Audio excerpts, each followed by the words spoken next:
अनुष्ठान कर्मकर्ता तथा राम कथा पिपासु हरि कथा पिपासु भगवत रस कथा पिपासु जीवन को आनंदमय सुखमय भगवान दिव्य दरबार उपस्थित समस्त सुधी सज्जन बृंद माँ माने कुनि कुनि पिला माने युवक बंधु माने शरीर अशरीर आत्मा दुई पद चतुष्पद प्राणी आबाल वृद्ध वनिता साधु संत ज्ञानी गुणी पंडित मंडली समस्त चरणारूप सेवक बढ़ी रही श्री आराममय सब जग जाने करो प्रणाम पाने सीताराम ज्ञान राधा कृष्ण ज्ञान माता पिता ज्ञान आपण मान स्वगत अनंत कोटि प्रणाम निवेदन पूर्वक मोर राम कथार मंदाकिनी धारा को आपण मान कर्णकुहर आहु श्रुति मधुर करने मंचर दुई संगीतकार ओडिशार जड़े वरिष्ठ संगीतकार बनमणि भाई एवं सानुज कुशल ये तबला संगत कृतज्ञता ज्ञापन करुच्ची हृदय सहित आभूम प्रणाम ज्ञापन पूर्वक स्वागत करुच्ची श्री राम दरबार प्रथम संध्यार प्रथम विश्राम कार्य बोलिए नाम भगवान की आदि प्रत्येक मध्य हरि सर्वत्र न्यारे जो नाम गान कले जीव एक अनिर्वचनीय धाम को गति करने तार समस्त कंटकित पथ परिष्कृत हो जाए जो नाम भगवान जीव एवं परमक मध्य साधक एवं सिद्धि मध्य सत्य सेवक मध्य भक्त भगवान मध्य एक अटूट प्रेम बंधन को निबिड़ डोरी बांधि दिए से नाम महामेरुकर दुई बार कीर्तन करी आज प्रसंग को श्रवण करने पूर्व दूरहस्तपूर्वक निवेदन करी जो कुनी पिला माने आगे बस एवं से गोटे पिला तार मोबाइल धरी आसी गेम खेलु तो उठे तू कौ क्लास रे पाठ पढ़ु तू कौ क्लास रे पढ़ु एठू सब आगे उठे जाए मो माँ मैंने आपण पिला पाखे बस से दयाकर पार्टी न करने से पाटितुंड आपण को कथा शुणवे बहुत व्याघात कर तेणु से छोट पिला मान को दूर से गोटे जगह बसई दिंतु जो से पाटितुंड किसी न कर तेज आश्रम को प्रिय सज्जन से नाम भगवान चरणारविंद शरण और सेटिंग कर दियो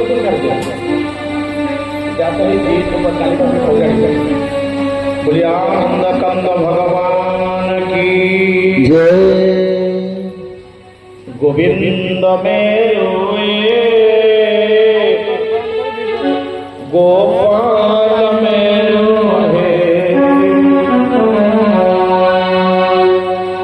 हे मायाबद्ध जीव माया संसार भीतर रही कहूँ घर मोर स्त्री मोर पिला मोर धन मोर संपत्ति मोर वास्तव में मोर कौन जब कहना पड़ता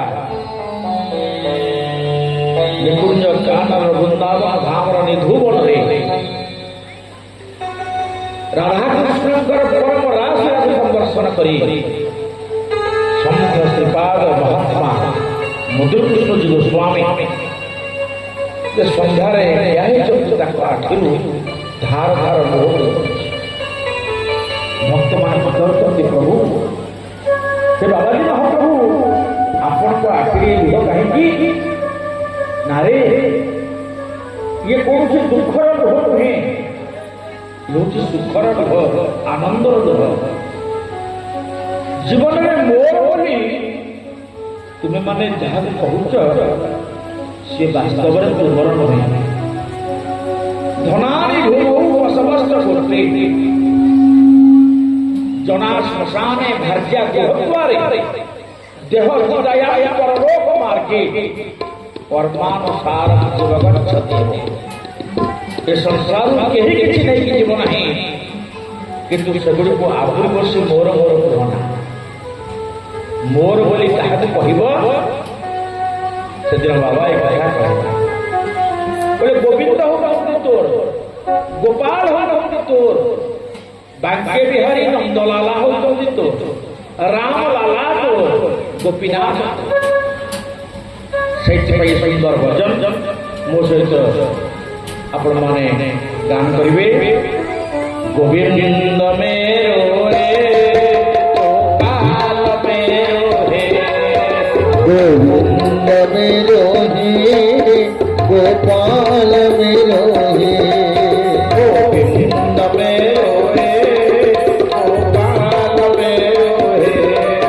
गोविंद मेरो हे गोपाल मेरो हे मेरो बांके बिहारी नंदलाल मेरो हे मेरे बंक बिहारी नंदलाल मेरो हे गोविंद मेरो हे गोपाल मेरो हे गोविंद मेरो हे गोपाल मेरो हे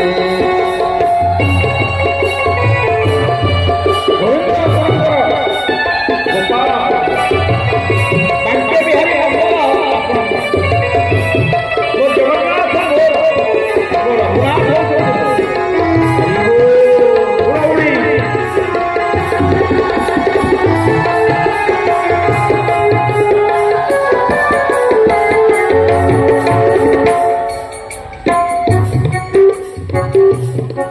ଆଉ ମୋର ବୋଲି କାହା କହିବ ଗୋବିନ୍ଦ मेरो हे गोपाल मेरो हे गोविंद मेरो हे गोपाल मेरो हे मेरो बांके बिहारी नंदलाल मेरो हे मेरे बंक बिहारी नंदलाल मेरो हे गोविंद मेरो हे गोपाल मेरो हे गोविंद मेरो हे गोपाल मेरो हे गोविंद जय जय गोपाल जय जय गोविंद जय जय गोपाल जय जय गोविंद जय गोविंद जय जय गोपाल जय जय अच्छा आपण माने के दिगे हाथ उठाई ताली मारी के तो बोलिया देखने भगवान आपण को दुईटा आखि देइछन्ति ता काम होउछ गोटाए केवल देखिबे भगवान हमको दुईटा कान देइछन्ति ता काम होउछ गोटाए केवल सुनिबे भगवान हमको दुईटा नाक पुरा देइछन्ति ता काम होउछ गोटाए ना केवल निश्वास प्रश्वास बंचिबा पई भगवान आमको देइछन्ति गोटाए ता काम होउछ दुईटा एटा कोन पाटी भितर थिबा जीभ पचारला भगवान प्रभु आपण मनुष्य को दुईटा कान देले काम देले गोटाए दुईटा आखि देले काम देले गोटाए दुईटा नाकपुड़ा देले काम देले गोटाए मते कोन गोटाए तैयारी कले मोर काम होउछ दुईटा जीभर काम केइटा दुईटा भजन एवं भोजन से कथा कहब एवं खाइब भगवान सुंदर कहले भवानी जीभ जेतेबेले कथा पचारिला मु दुईटा काम केतेबेले करिवि ना गोटाए काम कला बेले आ गोटाए करि परिबु ना भजन कला बेले भोजन करि परिबु ना भोजन कला बेले भजन करि परिबु ना आपनकर जीभ बर्तमान को कम रेडी भजन ना भोजन बड़ बड़े भजन करवा जदि आप अहंकार बस लज्जा शरण बस ये करुच्ची मो छाड़े नकले कौन असुविधा हो ये भावना नहीं यदि भगवान नाम कीर्तन जुहार मनब ताले कौन हम ମୋର କିଛି ହବ ନା। ଭଗବାନ ଶଙ୍କର କହିଛନ୍ତି ଭବାନୀ ଯୋଉମାନେ ସତ୍ସଙ୍ଗରେ ବସି ନାମ କୀର୍ତ୍ତନ କରନ୍ତି ନାହିଁ ସେମାନଙ୍କର ଜୀବ ହଉଛି ଯାଦୁର ଜୁହା ସମାନ। ଯାଦୁର ହଉଛି ବେଙ୍ଗ। 84 ଲକ୍ଷ ଭ୍ରମଣ କରି ମଣିଷ ପାଇଛ ସତ୍ସଙ୍ଗରେ ବସି ରାମନାମ କୀର୍ତ୍ତନ କଲେ ଆର ଜନ୍ମରେ ବେଙ୍ଗଟିଏ ହେଇ ଜନ୍ମ ନେବେ ବୋଲି ଆନନ୍ଦ କନ୍ଦ ଭଗବାନ କି ଜୟ। ଯୋଉମାନେ ମରିଯିବା ପରେ ବେଙ୍ଗ ହେଇକି ଜନ୍ମ ହେବା ପାଇଁ ଇଚ୍ଛା କରୁଛ ସେମାନେ ଆଉ ରାମ କୀର୍ତ୍ତନ କର ନା। ଯିଏ ପୁଣି ମଣିଷ ହବ ଉଦ୍ଧାର ପାଇବ ଟିକେ ଗୋବିନ୍ଦଙ୍କ ନାମ କୀର୍ତ୍ତନ କର ବୋଲି ରାମ ଭଗବାନ କି ଜୟ। ଗୋବିନ୍ଦ ଜୟ ଜୟ ଗୋପାଳ ଜୟ ଜୟ। ଗୋବିନ୍ଦ ଜୟ ଜୟ ଗୋପାଳ ଜୟ ଜୟ। ହାତ ସିଧା ଉଠିବ। ଗୋବିନ୍ଦ ଜୟ ଜୟ ଗୋପାଳ ଜୟ ଜୟ ଗୋବିନ୍ଦ ଜୟ ଜୟ ଗୋପାଳ ଜୟ ଜୟ।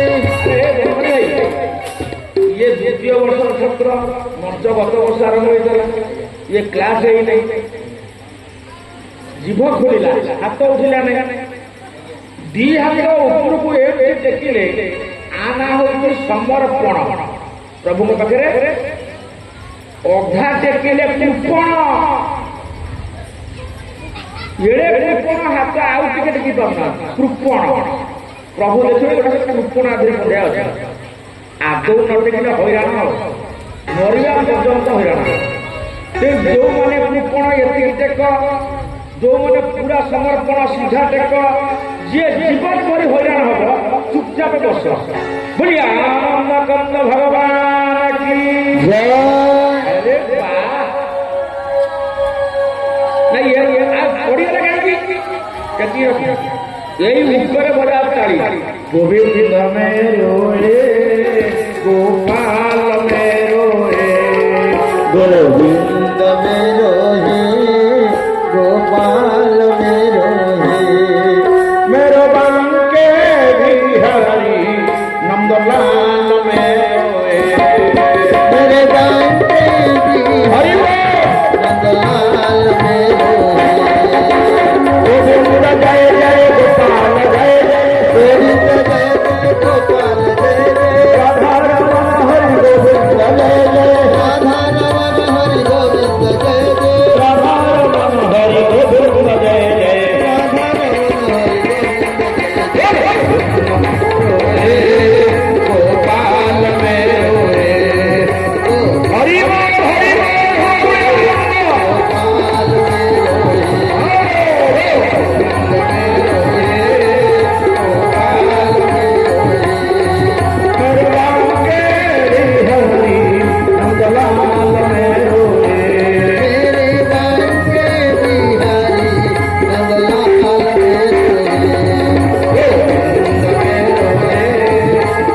गोविंद मेरे गोपाल मेरो राम भगवान की जय। ଛବିଳ ମଧୁବର୍ଣ୍ଣ ବୋଧ ଆପଣ ମନେ ପଡ଼ିଛନ୍ତି। ସେ ମଧୁବର୍ଣ୍ଣ ବୋଧରେ ଗୋଟିଏ ଧାଡ଼ି ଅଛି।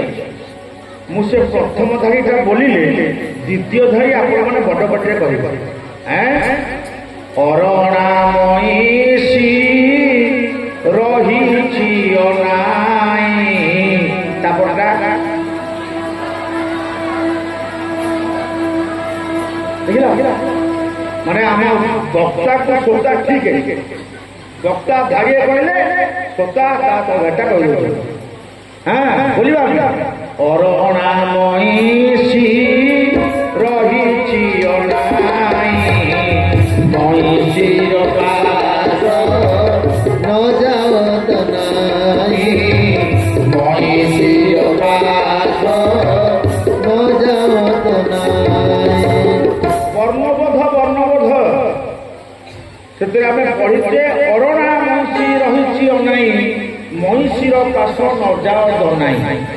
ଆଉ ଅର୍ଥ ହେଲା ଦନେଇ ବୋଲିକି ଗୋଟିଏ ପିଲାକୁ କେହି ଜଣେ କହୁଥିଲେ ଦନେଇ, ସେଇଟା ଅରଣା ମଇଁଷି ମାରଣାଟା ତା ପାଖକୁ ଯା। କିଏ କହୁଛି ଦନୀର ବାପା କହୁଥିବ ମା କହୁଥିବ ତା ଗୁରୁଜନ କହୁଥିବେ ଦନୀଟା ଦୁଷ୍ଟ ପିଲା। ଦନେଇ କିନ୍ତୁ କାହା କଥା ମାନିଲା ନାହିଁ ମା। ସେ କାହା କଥା ମନେକି ସେ ମଇଁଷି ନିକଟକୁ ପଡ଼ିଗଲେ। କ'ଣ ଅବସ୍ଥା ହେଲା? ମଇଁଷି ପଘା ଛିଣ୍ଡେଇକି ଦନେଇକି ଗୋଡ଼େଇଲା। ଏ ବର୍ଣ୍ଣବୋଧ ବହିରେ ଗୁରୁଜନ ମାନେ ପିଲାମାନଙ୍କୁ ସାନମାନଙ୍କୁ କେତେ ଗୁଡ଼ିଏ କାମରୁ ବାରଣ କରନ୍ତି। ସେଇଟା ନିଆଁ ହାତ ପୁରାନା, ଏ ପଡ଼ିଯିବୁ ଉପରୁ ଚଳନା, ଏମିତି ଡେରା ଗୋଡ଼ ଭାଙ୍ଗିଯିବ। ହେଲେ ପିଲା କ'ଣ କଥା ମାନନ୍ତି? ମାନନ୍ତି ନାହିଁ। ଦନେଇ ମାନିଲା ନାହିଁ। ମଇଁଷି ତାକୁ ଗୋଡ଼େଇଲା। ଦନେଇ ଗୋପାଳ ମାଲ ପାଇଁ ଦୌଡ଼ିବାକୁ ଲାଗିଲା। ଗାଁ ଲୋକମାନେ ଜାଣିଛନ୍ତି ଏ ମଇଁଷିକି ଆମେ ଆଉ ରୋକିପାରିବୁ ନାହିଁ। ଦନେଇଟା ଆଜି ମରିବା ଥୟ। ଦନେଇ ଦୌଡ଼ିଲା ଯେ ମଇଁଷି କୋଉଠୁ ତାକୁ ମଇଁଷି ଠାରୁ ଅଧିକା କୋଉଠି ପଡ଼ିବ। ଦନେଇ ଭାବିଲା ଯାଉଛି ଗାଁ ପାଖ ଜଙ୍ଗଲ ଭିତରେ ପଶିଛି। ଜଙ୍ଗଲ ଭିତରକୁ ପଳେଇଗଲା। ମା ମାନେ ପିଲାମାନେ ଏ କଥାଟାକୁ ଧ୍ୟାନ ସେ ଶୁଣିବେ। ଏ କଥାଟା କୌଣସି କାହାଣୀ ନୁହେଁ, ଏ ହେଉଛି ଜୀବନ ଦର୍ଶନ। ଆଉ ବହୁତ କିଛି ବଡ଼ ଶିକ୍ଷା ଅଛି। ଦନେଇ ଜଙ୍ଗଲ ଭିତରେ ପଶିଗଲା। ଜଙ୍ଗଲ ଭିତରେ ପଶିକି ପଛକୁ ଚାହିଁଲା, ମଇଁଷିଟା ଜୋର ଗର୍ଜନ କରି ଗୋଡ଼ଉଛି। ସେ ଡେରି ନ କରି ଦୌଡ଼ି ଦୌଡ଼ି ତ କ୍ଳାନ୍ତ ହେଇଗଲାଣି, ଆଉ ଗୋଡ଼ରେ ବଳ ନାହିଁ। କ'ଣ କରିବ ବିଚାର କରି ଗୋଟାଏ ଝଙ୍କାଳିଆ ଗଛ ଉପରେ ଚଢ଼ିଗଲା। ଗଛରେ ଚଢ଼ିକି ବିଚାର କଲା ମଇଁଷି ଆଉ ଗଛ ମୂଳକୁ ଆସିପାରେ, କିନ୍ତୁ ଗଛରେ ଚଢ଼ିକି ମତେ ମାରିପାରିବ ନାହିଁ। ମଇଁଷି କିନ୍ତୁ ସେଇ ଗଛ ମୂଳରେ ଠିଆ ହେଇକି ତା ସିଙ୍ଗେରେ ସେ ଗଛକୁ ପେଲିବାକୁ ଲାଗିଲା। ଦନେଇ ହସିଲା, କହିଲା ହେ ଗଛ ତୁ ଭାଙ୍ଗି ପାରିବୁ? ତୁ କ'ଣ ହାତୀ ହେଇଛୁ? ହାତୀ ସିନା ସୁନ୍ଦର ମୁଡ଼ିଦେବ, ତୁ ଭାଙ୍ଗି ପାରିବୁ ନାହିଁ। ଗଛଟା ଭାରି ଟାଣ ତା ମୂଳ। କହିକି ସେ ଗଛ ମୂଳକୁ ଟିକେ ଚାହିଁଦେଲା। ଗଛ ମୂଳରେ ଯାହା ଦେଖିଲା ତା ଛାତି ଥରିବାକୁ ଲାଗିଲା।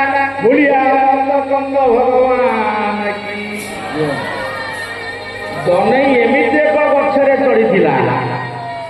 ସେ ଗଛଟା ସେ ଜଙ୍ଗଲ ଭିତରେ ଗୋଟେ ଖଣ୍ଡିଆ କୂଅ ମୂଳରେ ଉଠିଛି। କୂଅ ଯୋଉ ପାଣି କାଢ଼ ବିରାଟ ବଡ଼ କୂଅ।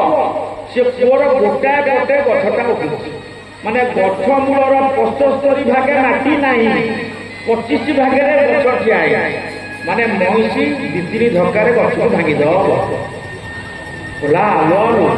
ଇଏ ଏମିତିଆ ଗଛରେ ଚଢ଼ିଲେଣି, ଗଛ ମୂଳରେ ମାଟି ନାହିଁ, ଖାଲ କୂଅଟା, ମୁଁ ତ ମରିବି ନିଶ୍ଚିତ। କ'ଣ କରିବି? ମଇଁଷି ଗଛଟା ଭାଙ୍ଗିବା ପୂର୍ବରୁ ଯାଉ କୂଅ ଭିତରକୁ ଦେଇପାରିବ। ମଣିଷ ମା ବଞ୍ଚିବା ପାଇଁ ବହୁ ପ୍ରୟାସ, ଜୀବନରେ ଭୁଲ କରେ, ରୋଗ ହୁଏ, ଡାକ୍ତର ପାଖକୁ ଯାଉ। ଡାକ୍ତର କହିଲା ତମର ଏ ରୋଗୀକି ଆଇସିୟୁରେ ନ ରଖିଲେ ଏ ସୁସ୍ଥ ହେବେ ନା। ହଁ ଆଜ୍ଞା ରଖ। ରୋଗୀ ଆଇସିୟୁରେ ରହେ, ପଇସା ଆମେ ଦେଉ। ଶେଷରେ ଡାକ୍ତର କହିବେ ଆଜ୍ଞା ଆଗ ଦେହରେ ଭେଣ୍ଟିଲେଟର ଲାଗିଲା, ନାକରେ ଗୋଟେ ପବନ ପଶିକିରି। ହଁ ନା ନାଇଁ? ଭେଣ୍ଟିଲେଟର ଭିତରେ ଯେ ରୋଗୀ ରହେ, ସେ ଇମ୍ପ୍ରୁଭ ନ କଲା ପର୍ଯ୍ୟନ୍ତ ଆପଣ ଦିନକୁ ଟଙ୍କା ଭରି ଚାଲିଥିବେ। ଆଜ୍ଞା କ'ଣ ହେଲା? କିଛି ଉନ୍ନତି ହେଇନି। ଶେଷରେ ସେ ଭେଣ୍ଟିଲେଟରଟା କାଢ଼ିଦେଲେ, ସେ ପିଣ୍ଡୁରୁ ପ୍ରାଣ ପଳେଇବ। ବଞ୍ଚିବା ପାଇଁ ମଣିଷ କେତେ ପଇସା ଖର୍ଚ୍ଚ କରୁଛି, ହେଲେ ମୃତ୍ୟୁ ହେଉଛି ଚିରନ୍ତନ ସତ୍ୟ। ମା ମରିବାଟା ଭୟ, ଦିନେ ଆମେ ଦିନେ ସମସ୍ତେ ସଂସାରରୁ ଚାଲିଯିବା। ଦନେଇ କିନ୍ତୁ ବଞ୍ଚିବା ପାଇଁ ପ୍ରୟାସ କରୁଛି। କହିଲା ମୁଁ କୂଅ ଭିତରକୁ ଡେଇଁ ପଡ଼ିବି। ହେଲେ ବଣୁଆ କୂଅ ବଣ ଭିତରେ ଅଛି। ଇଏ କୂଅ ଭିତରେ କେତେ ପାଣି ଦେଖିବା। ଟିକେ କୂଅ ଭିତରକୁ ଚାହିଁଲା, ପାଣି ତ ଦେଖାଦେଲା ନାହିଁ, କିନ୍ତୁ କୂଅ ଭିତରେ ଯାହା ଦେଖିଲା ସେ ଡରିକି ଛାନିଆ। କ'ଣ ଦେଖିଲା? 2ଟା ସାପ, ଗୋଟେ ନାଗ ଗୋଟେ ନାଗୁଣୀ, ସେ କୂଅ ଭିତରେ ଖେଳୁଛନ୍ତି ପଣା ଦେଖାନ୍ତି। ଆଉ ସେ କୋଉଠୁ ଯିବ? କହିଲା ଆରେ ହେ କୂଅ ଭିତରକୁ ଗଲେ ନାଗ ସାପ ମତେ କାମୁଡ଼ି ଦେବେ, ମରିବି। ଗଛରୁ ଓହ୍ଲେଇଲେ ମଇଁଷି ମତେ ମାରିବ, ମରିବି। ଗଛରେ ରହିଲେ ମଇଁଷି ଗଛରୁ ଭାଙ୍ଗିକି ମତେ ମାରିବ। ଗୋଟେ କାମ କଲେ ବଞ୍ଚିବ। ମଣିଷ ଭାରି ଚାଲାକ ବଞ୍ଚିବା ପାଇଁ। ଗଛର ଗୋଟେ ମୋଟା ଡାଳକୁ ଧରି ସେ କୂଅର ମଝିଆ ମଝି ଓଳି ପଡ଼ିଲା। ନା ଭିତରକୁ ଡଣେଇ ଦେଖାଗଲା ନା ସାପ ତାକୁ ଡାଳୁ ଚଢ଼ିକି ମାରିପାରିଲା। ମଝିଆ ମଝି ଓଳି ପଡ଼ିକି ମାଟି ବସି ଧରିଲା। ଚିନ୍ତା କଲା ଏଥର ବଞ୍ଚିଗଲି, ଆଉ ମଣିଷ ପୁଅ ଭିତରକୁ ପଶିପାରିବ ନାହିଁ କି ସାପ ଆଉ ପୁଅରୁ ଉଠିକି ଡାଳ ଉପରେ ଚଢ଼ିପାରିବ ନାହିଁ। ହେଲେ ମୋ ଓଜନଟା ଏ ଡାଳଟା ସହିବ କି ନାହିଁ, କାଳେ କିଛି ସମୟ ପରେ ଡାଳଟା ଭାଙ୍ଗିଯିବ। ଦେଖିବା ଡାଳଟା କେତେ ଶକ୍ତ ଅଛି, ଗଛର କୋଉ ଜାଗାରୁ ଡାଳଟା ବାହାରିଥାଏ। ଯୋଉ ଡାଳ ମୂଳକୁ ଧରିଥିଲା ଡାଳକୁ, ସେଇ ଡାଳ ମୂଳକୁ ଦନେଇ ଚାହିଁଲା। ଯାହା ଦେଖିଲା ତା ପାଦ ଆଡୁ ପ୍ରାଣ ଛାଡ଼ିବାକୁ ଲାଗିଲା। ମା ସିଏ କଣ ଦେଖେ ଜାଣିଛନ୍ତି? ଦିଟା ବଡ ବଡ କଳା ମୂଷା ଆଉ ଗୋଟେ ଧଳା ମୂଷା, ଗଣୁଆ ମୂଷା। ସେ ଦିଟା ସେ ଗଛରେ କେତେବେଳେ ଅଛନ୍ତି, ଜଣେ ଯୋଉ ଡାଳକୁ ଧରି ଓହଳିଛି ସେଇ ଡାଳ ମୂଳଟାକୁ ଦିଟା ମୂଷା କାଟିବାରେ ଲାଗିଥିଲା। କୁଟୁ କୁଟୁ କୁଟୁ କୁଟି କାଟି ଦନେ ଉପରେ ଡାଳର ଗୁଣ୍ଡ ଗୁଡାକ ପଡୁ କଲା ଆଲୋ ମୋ ପ୍ରାଣ ବୋଧେ ଆଜି ଗଲ। ଏ ମୂଷା ଯେତେବେଳେ ଡାଳ ଅଧା କାଟିଦେବେ, ମୁଁ ତ ତଳେ ଓହଳିଛି, ଆଉ କାଟିବା ଦରକାର ନାହିଁ, ମଡକିନା ଭାଙ୍ଗିଯିବ। କଣ କରିବି ଦନେ ଏଇ ଅବସ୍ଥାରେ ପହଞ୍ଚିଲା। ମୋ କଥାଟିର ପ୍ରଶ୍ନ ହେଲା ଆପଣମାନଙ୍କ ପ୍ରତି, ଆପଣ ସମସ୍ତେ ଏଇ ଅବସ୍ଥାରେ ଅଛନ୍ତି ବୋଲି ଭାବିନେବେ। ଆମେ ସମସ୍ତେ ଏମିତି ଡାଳକୁ ଧରି ଓଳିଛୁ, ସେ ଡାଳର ମୂଳକୁ ମୂଷା କାଟୁଛି, ତଳେ ନାଗସାପ ଫଣାଟାକି ଖେଳୁଛି, ବାହାରେ ଅରଣା ମଣିଷି ରାଗିକିରି ଗର୍ଜନ କରୁଛି। ଆପଣମାନେ ବଞ୍ଚିବା ପାଇଁ ଇଚ୍ଛା କରୁଛନ୍ତି, କଣ କରିବେ କିଏ କହିପାରିବେ? ଏମିତିଆ ଅବସ୍ଥାରେ କଣ କଲେ ଆପଣ ବଞ୍ଚିଯିବେ? କିଛି ମୁଣ୍ଡରେ ପଶୁନାହିଁ ଆଜ୍ଞା। ସାର୍ ଏ ଅବସ୍ଥାରେ ବଞ୍ଚି ହବ? ବଞ୍ଚି ହବନି? କିଏ ଆମ ଗାଁ ବାଲା କଥା କଲେନି, ଡାକିଲେ ତ କିଏ ଶୁଣିବେନି। କିଏ ଯୋଉ ରକ୍ଷା କଲା ଅଛନ୍ତି ତାକୁ ଡାକିବା। ହଁ, ଜନେଇ କହିଲା ଏଠି ରକ୍ଷା କଲା ବାଲା କିଏ? ଭଗବାନ ନାରାୟଣ। କହିଲେ ପ୍ରଭୁଙ୍କୁ ଡାକିବା ଶେଷରେ ପ୍ରଭୁ ଯଦି ଚାହିଁବେ ମୁଁ ରକ୍ଷା ପାଇବି, ନହେଲେ ପ୍ରଭୁ ଚାହିଁଲେ ପିଣ୍ଡରୁ ପ୍ରାଣ ଚାଲିଲା। ଦନେଇ ଡାଳକୁ ମାଡ଼ି ବସିକିରି ଭଗବାନ ନାରାୟଣଙ୍କୁ ପ୍ରାର୍ଥନା କଲା। ଆନନ୍ଦ କନ୍ଦ ଭଗବାନ କି ଓಂ ନମୋ ଭଗବତେ ବାସୁଦେବାୟ। ওম নমো ভগবতে বাসুদেবায়। ওম নমো ভগবতে বাসুদেবায়। ওম নমো ভগবতে বাসুদেবায়। ওম নমো ভগবতে বাসুদেবায়।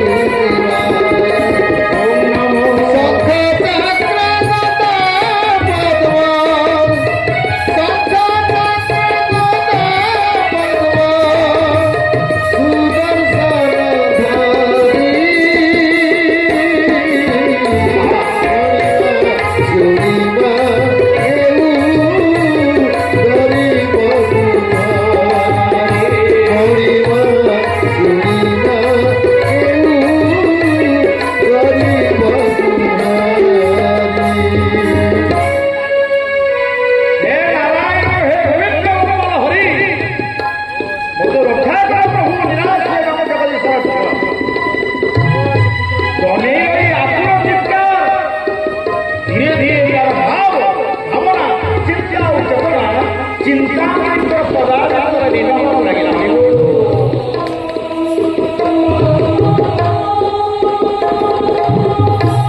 অজানতে অজামির ডাকে রাম নাম, অকারণে মহাপ্রভু লভিলা কর, অকারণে মহাপ্রভু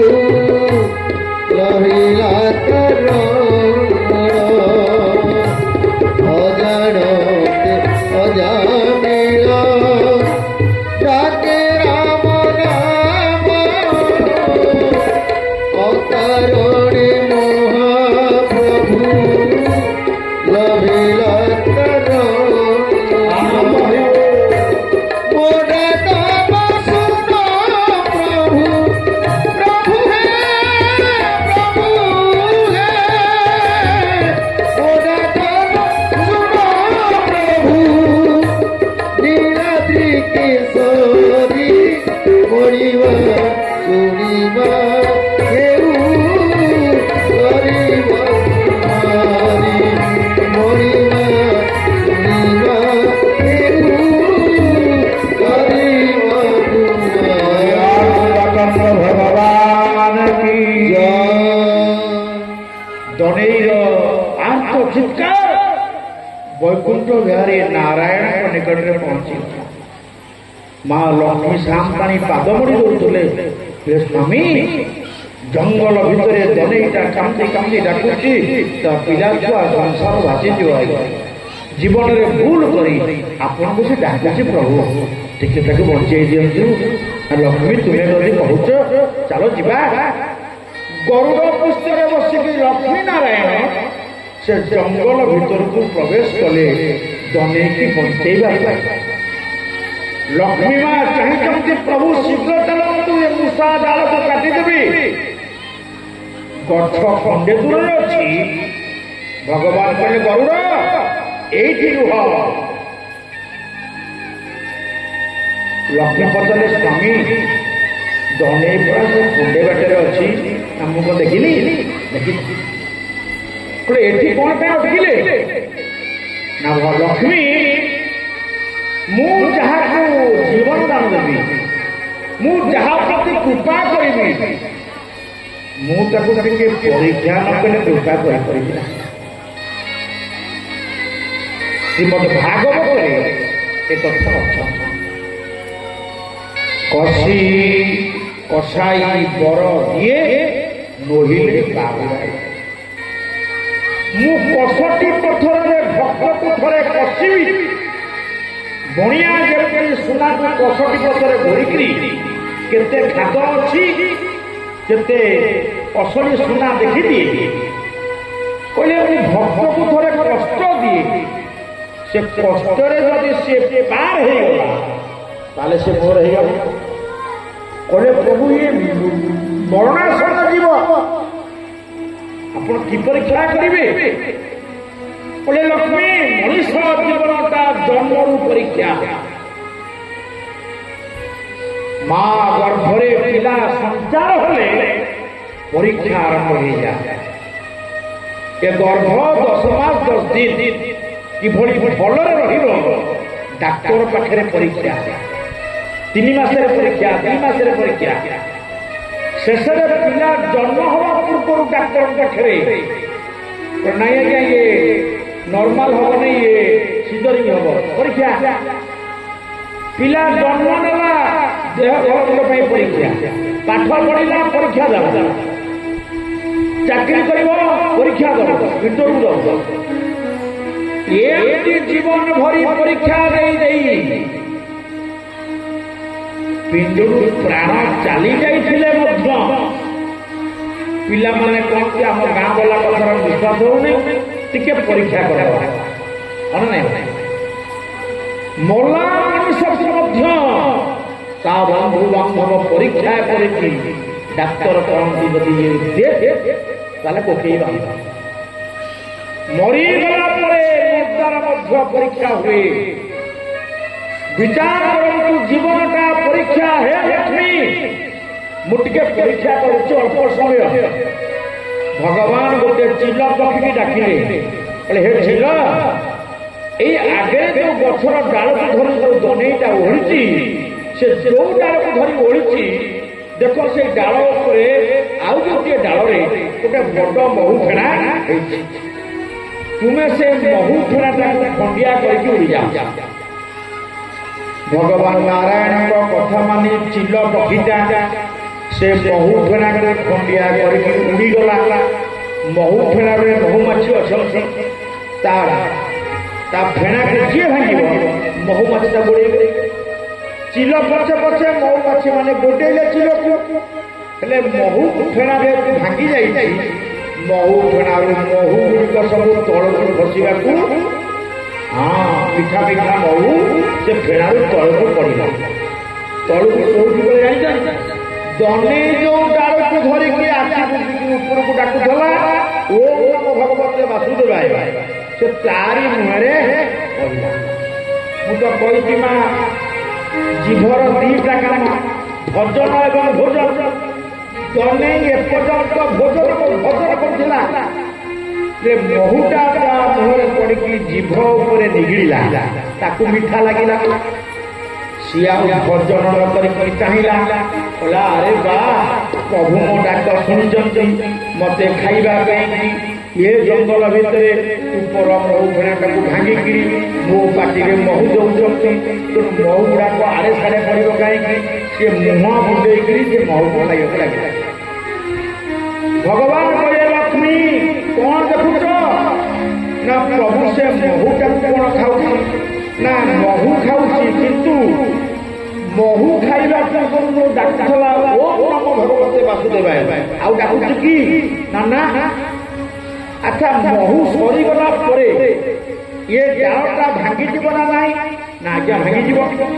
ମୂଷା ନିଶ୍ଚୟ କାଟିଦେବେ। ନା ଭାଙ୍ଗିଗଲା ପରେ ତ କୂଅ ଭିତରେ ପଡ଼ିବ, ସାପ ତାକୁ କାମୁଡ଼ି ଦେବେ। ନା ଆଜ୍ଞା କାମୁଡ଼ି ଦେବେ। ନା କୁହ ଲକ୍ଷ୍ମୀ, ମରଣାସନ୍ନ ଜୀବ ବଞ୍ଚିବା ପାଇଁ ଭଗବାନଙ୍କୁ ଡାକେ, ଭଗବାନ କୃପା କରି ବଞ୍ଚେଇ ଦେଲା ପରେ ପୁଣି ଭଗବାନଙ୍କୁ ଭୁଲିଯାଏ, ଆଉ ପ୍ରଭୁଙ୍କୁ ମନେ ପକା। କୁହ ଲକ୍ଷ୍ମୀ, ତାକୁ ଆମେ ଉଦ୍ଧାର କରିବା ନା ଏଠି ବସି ପଳେଇବା? ଲକ୍ଷ୍ମୀ କହିଲେ ପ୍ରଭୁ ମୋର ଭୁଲ ହେଇଛି, ଆପଣ ପଳେଇ ଚାଲ। ଲକ୍ଷ୍ମୀ ନାରାୟଣ ଫେରି ଆସି ଇଏ ମହୁ ଖାଇସାରିଥିବ, ଡାଳ ଭାଙ୍ଗିଥିବ, ସାପ ଖାଇଥାଏ। এইটা হলে গোটিয়ে কাহানি। এ কাহানির মূল অরণা মহিষী রহিছি অনাই, মহিষীর পাশ নজাও নাই, মহিষীর পাশ নজাও নাই। সীতারাম সীতারাম জয় জয় সীতারাম, সীতারাম সীতারাম জয় জয় সীতারাম। ହେଲେ ସେ ଜନେଇ ହଉଛୁ ଆମେମାନେ ସମସ୍ତେ ଏ ସଂସାର ରୂପକ ଭବ କୋପ ମୂଳରେ ଠିଆ ହେଇ, ଏ ସଂସାର ହଉଛି ଗୋଟିଏ ଗୋଟିଏ ଆଜ୍ଞା ଭବ କୋପ ଖଣ୍ଡିଆ କୂଅ। ଏ ଖଣ୍ଡିଆ କୂଅ ମୂଳରେ ଗୋଟାଏ ଗଛ ଉଠୁଛି, ସେଇଟା ହଉଛି ଜଞ୍ଜାଳ ଗଛ, ନାଇଁ କି? ଏ ସଂସାର କୂଅ ମୂଳରେ ଗୋଟାଏ ଜଞ୍ଜାଳ ଗଛ ଉଠୁଛି। ପିଲା ଛୁଆ, ଚାକିରି ବାକିରି, ଗାଡ଼ି ଘର ଗାଡ଼ି ଘୋଡ଼ା, କେତେ କଣ ଜଞ୍ଜାଳ।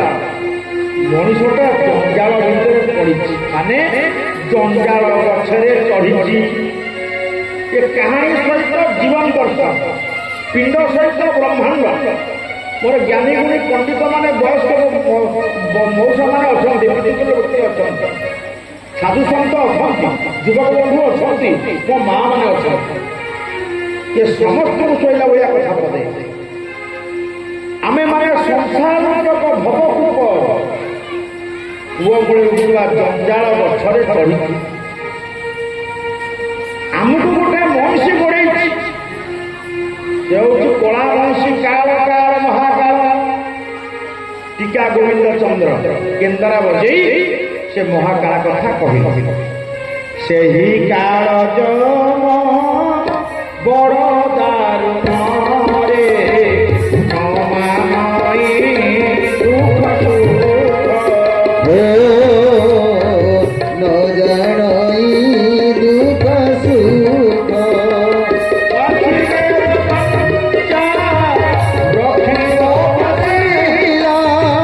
ବାଛିରେ ବକନ୍ତା ରଖିବ ବାଗିରା, ଦେବଟି ଦାରୁଣ ସୁଖ,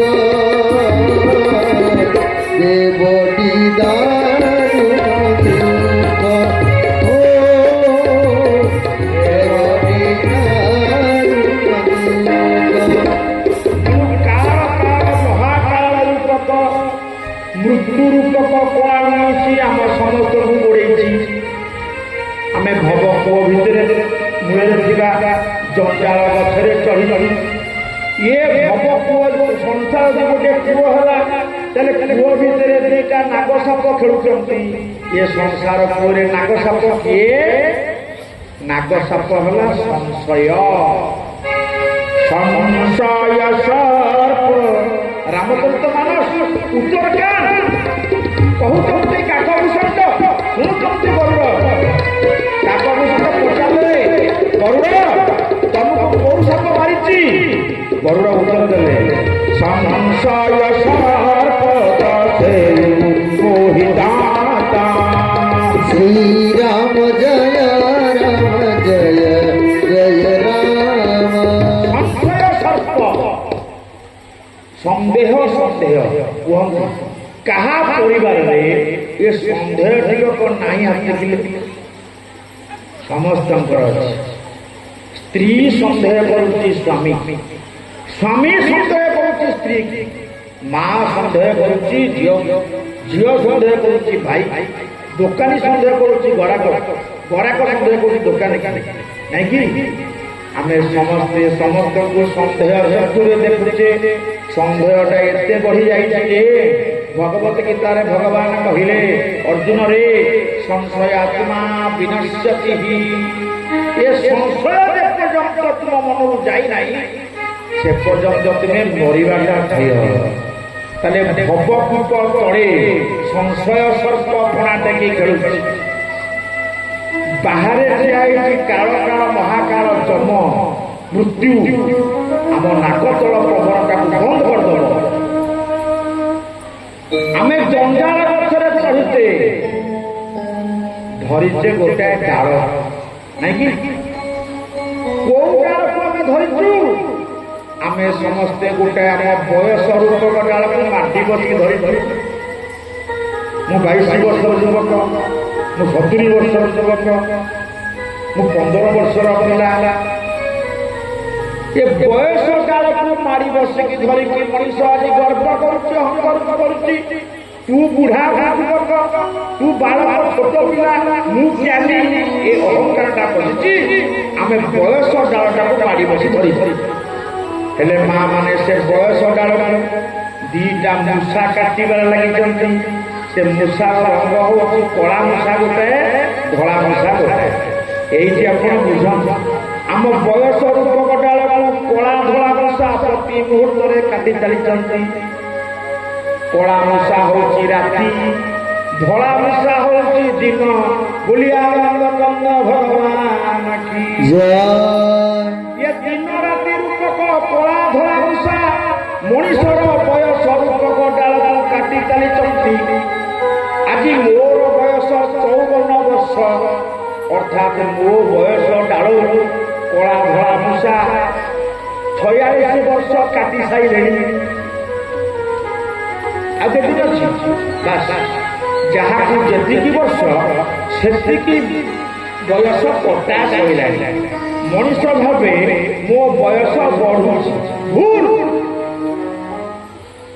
जी दिन आप बचे से मरी मरी गले आज जी जन्म है काली सी दिने मला जी बहुत बात 21 दिन होगा आयुष 21 दिन मूषा खाइब जहाँ जी दिन माँ तुम आयुष से दिन काल खाई गला ये कहानी सहित जीवन दर्शन विचार तो बयस डाल को मूषा खाई चली हे मनीष तोर कर्तव्य कौन तू कौन करवा उचित या करवा उचित भजु की नारायण नाम रे जपु की नारायण नाम भजिन पारिए कुल चंद्र मारे बांधिरे बकाय जमरे कुमर बांधिरे बकाय जम भज गोविंद गोविंद भज पूरपते हे मेघमती तू गोविंद भजन कर राम भजन कर कृष्ण भजन कर नारायण को भजन कर भगवान को टे मने मने बोलिया आनंद कंद भगवान की जय। ये हूँ ଜୀବନ ଦର୍ଶନର ବର୍ଣ୍ଣବୋଧ ପାଠ, ଇଏ ସତ୍ସଙ୍ଗର ବର୍ଣ୍ଣବୋଧ ପାଠ, ଇଏ ପେଟ ପୋଷିବା ପାଠ ନୁହେଁ, ଭଲ ମରଣ ପାଇବାର ପାଠ। ଶ୍ରୀମଦ୍ ରାମଚରିତ ମାନସ ପ୍ରଥମ ଦିବସ ପ୍ରଥମ ବିଶ୍ରାମ। ଗୋସ୍ୱାମୀ ତୁଳସୀ ଦୁଇ ଜଣଙ୍କୁ ବନ୍ଦନା ଆରମ୍ଭ କଲେ। ଭବାନୀ ଶଙ୍କର ବନ୍ଦେ, ଭବାନୀ ଶଙ୍କର ବନ୍ଦେ, ଶ୍ରଦ୍ଧା ବିଶ୍ୱାସ ରୂପିଣୋ, ଯାହା ବିନା ନ ପଶ୍ୟନ୍ତି ସିଧା स्तमेश्वरम। आमे भवानी मां पार्वती और शंकर भगवान को वंदना करूँ। जड़े होती श्रद्धा आउ जड़े होती विश्वास। श्रद्धा होती पार्वती, विश्वास होती शंकर भगवान। कहले मनुष्य जीवन में श्रद्धा और विश्वास बिना साधु संत माने ज्ञानी गुणी पंडित माने स्व अंतस्थ ईश्वर अंतरंतर आत्मार थिबा ईश्वर को आदौ देखि पारिबे नाही जदि तांकर हृदय भितरे श्रद्धा नथिब, विश्वास नथिब। आपण माने जेते संख्या देखि बसिचंती राम कथा प्रति श्रद्धा अछि, राम प्रति विश्वास अछि। এই শ্রদ্ধা বিশ্বাস যে তুলসী ক্ষেত্র কেন্দ্রাপড়া মাটির রাজপুর গ্রামর অধিবাসী ମାନଙ୍କ ପାଖରେ ଥିବାରୁ ତ ଦ୍ୱିତୀୟ ବର୍ଷର ରାମ କଥାର ଆୟୋଜନ ହୋଇଛି। ତେଣୁ ସେହି ଶ୍ରଦ୍ଧା ଏବଂ ବିଶ୍ୱାସ ଅତୁଟ ରହୁ। 9 ଦିନ ଧରି ସଂକଳ୍ପ କରି ଆପଣ ରାମାୟଣ ଶ୍ରବଣ କରନ୍ତୁ। छोटिया नियम दीटा बतई देवी आप 9 दिन धरी राजपुर ग्राम आमिष प्रवेश कर 9 दिन धरी घरे आइंष रोषई करेंगे नहीं। गाँव में राम ठाकुर प्रतिष्ठा है। द्वितीय प्रति परिवार द्वार मुहरे अति कम घरे था गोटे छोटिया गरुरे गरुए पानी पुरे आंब डालटे दी जुआ टे थोड़ी फुलटे थोड़ी माने गोटे कलश। ये गाँव में जिते परिवार ये ठाकुर गाँव समस्त द्वार मुहरे गोटे शुभ कलश बसे। जी कदली गछ दुटा पोती पाइले आउ भल। तृतीय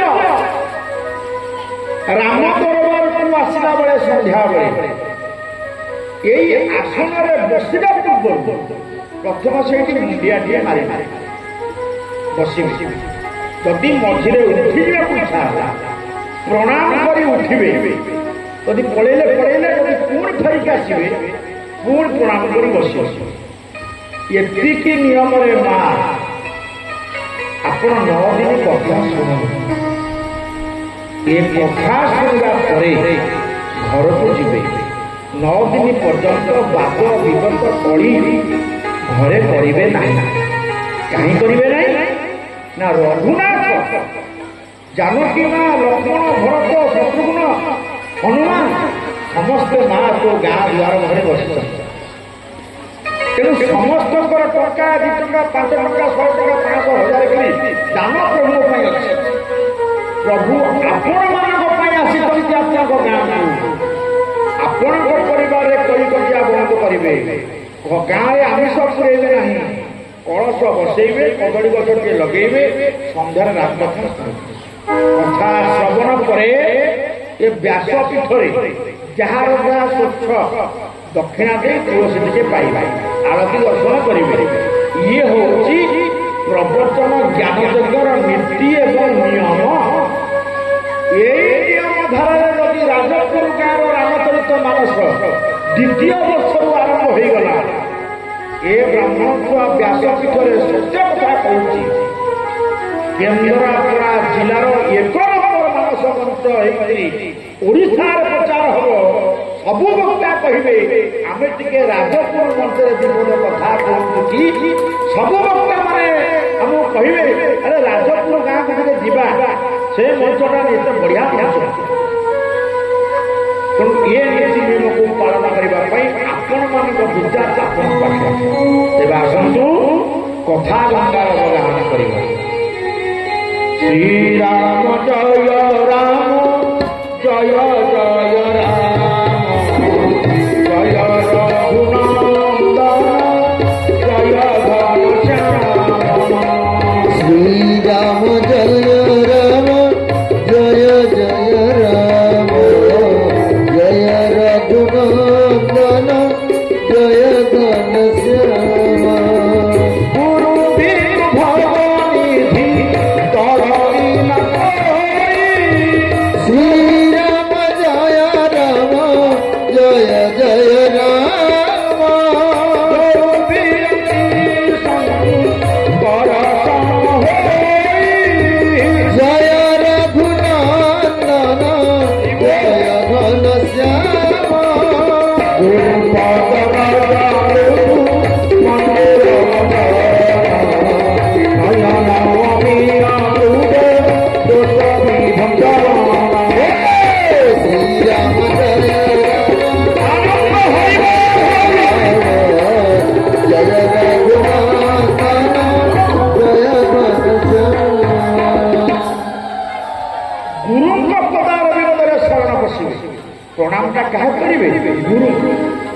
ଗୁରୁଙ୍କ ପାଦ ତଳେ ମୁଣ୍ଡିଆ ମାରିକି ଗୁରୁଙ୍କୁ ଜଣେଇ ଦେବେ, ହେ ଗୁରୁଦେବ, ମୁଁ ଆଜି ପରମ ବ୍ରହ୍ମ ଶ୍ରୀ ରଘୁନାଥଙ୍କ କଥା ଶ୍ରବଣ କରୁଛି।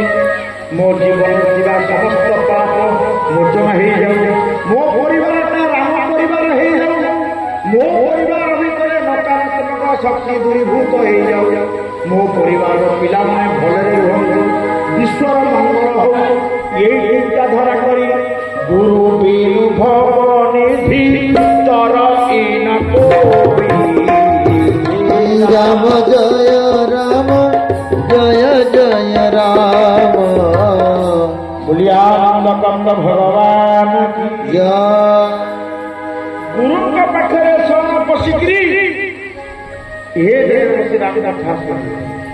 ମୁଁ ଆଜି ନିଜକୁ ଧନ୍ୟ ମନେ କରୁଛି। ପୁଣ୍ୟଭୂମି ଭାରତ ବର୍ଷର ମୂର୍ଧନ୍ୟ ସନ୍ଥ ନାମାଚାର୍ଯ୍ୟ ବାୟାଙ୍କର ଇଏ ହେଉଛି ଜନ୍ମମାଟି। ଆହା, ମୁଁ ଧନ୍ୟ, ମୁଁ ପବିତ୍ର। ନାମାଚାର୍ଯ୍ୟ ବାୟା ଦର୍ଶନ କରି ଆସିବା। ବାବା ଡାକିଛନ୍ତି ନାମାଚାର୍ଯ୍ୟ ବାୟା ଜନ୍ମ ହେଇଥିଲେ ନାଇଁ କି? ये छोटिया माटी नुहे, ये नाम माटी, ये धूली कणा केवल नाम गाउची भारत वर्षर प्रति भक्त मुखरे नामर आचार्य। হে গুরুদেব हरिब কৃপা বিনা তব এ জীবনে মুক্তি নাহি। হে গুরুদেব কৃপা বিনা তব এ জীবনে মুক্তি নাহি। সুগতি মুক্তি লাভিবু কেমিতি সুগতি মুক্তি লাভিবু কেমিতি পথ দিয়া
जीवन में बापा मिले माँ मिले आम समस्त मिली तात मिले पुनि मात मिले सुख भात मिले दुर्गत सुखदायी तात मिले पुनि मात मिले सुख भात मिले सुखदायी राज मिले राज मिले सर्व राज मिले मन वंचित पाई राज मिले मन वंचित पाई लोक मिले पर लोक मिले विधि लोक मिले वैकुंठ में जाई लोक मिले फिर वैकुंठ जाई सुंदर अवत मिले सब सुख संत समागम दुर्लभ भाई संत समागम दुर्लभ भाई संत समागम दुर्लभ भाई सब मिल लोक मिल परलोक मिल सुख मिल आनंद मिल टंका मिल गाड़ी मिल सुंदरी पत्नी मिल रोजगारिया स्वामी मिले सब मिल किंतु साधु संघ सत्संग एड़े सहजरे मिल नहीं बोली आनंद कंद भगवान की जय सुंदर औरत मिले सब सुख संत समागम दुर्लभ भाई संत समागम दुर्लभ भाई संत समागम दुर्लभ भाई ये 9 दिन धरी तुम साधु संत माने तुम गाने आसी पहुंचती ये तुम कोटि कोटि जन्मर पुण्य फलर प्रभाव एड़े सहजरे बाबाजी साधु संत कथावार्ता व्यास मान को आप पाइपर संघ समागम दुर्लभ ये संघ समागम केमिति हैला ना बिनु हरि कृपा मिलइन संग हरि कृपा बिना ये साधु संघ समाज आप पाइना आपण प्रति हरिकर कृपा अच्छी रामकर कृपा संघ जिते आपण गाँ को आगमन कले सुख दान कर असंख्य दुर्जन गाँ को पशिले दुख मिले दुर्जन जिते आप निकट जीव दुख लगे मारण लोकटा बाड़ी पिटेब गुंडाटा बदमाशटा भय साधु संत ब्राह्मण गुरु वैष्णव निकट गले हस आस नाई तेणु संघर आगमन सुख दिए दुर्जन आगमन दुख दिए दुर्जन पड़े गले सुख मिले संघ पड़े गले दुख मिले बोली आनंद कंद भगवान की जय जो दिन 9 दिन सरीज पूर्णाहुति सरीज आउ ये मंचरे ठाकुर नथिबे नाय माइक जाई नथबो कहतु मोर माँ माने आपण गाँव में खाँ खाँ लगे सत्य आम गाँव गोटे चड़क पड़गला 9 दिन मो गाँटा वैकुंठ आज खाँ खाँ लगुच कहीं सरी चली गले संघ चली गले तेणु दुर्जन पड़े गले सुख मिले संघ पड़े गले दुख मिले संघ आसगले सुख मिले दुर्जन आसगले दुख मिले बोली आनंद कंद भगवान की जय ये मंगल भवन अमंगल हरि रघुनाथ कथा मंगल भवन अमंगल हरि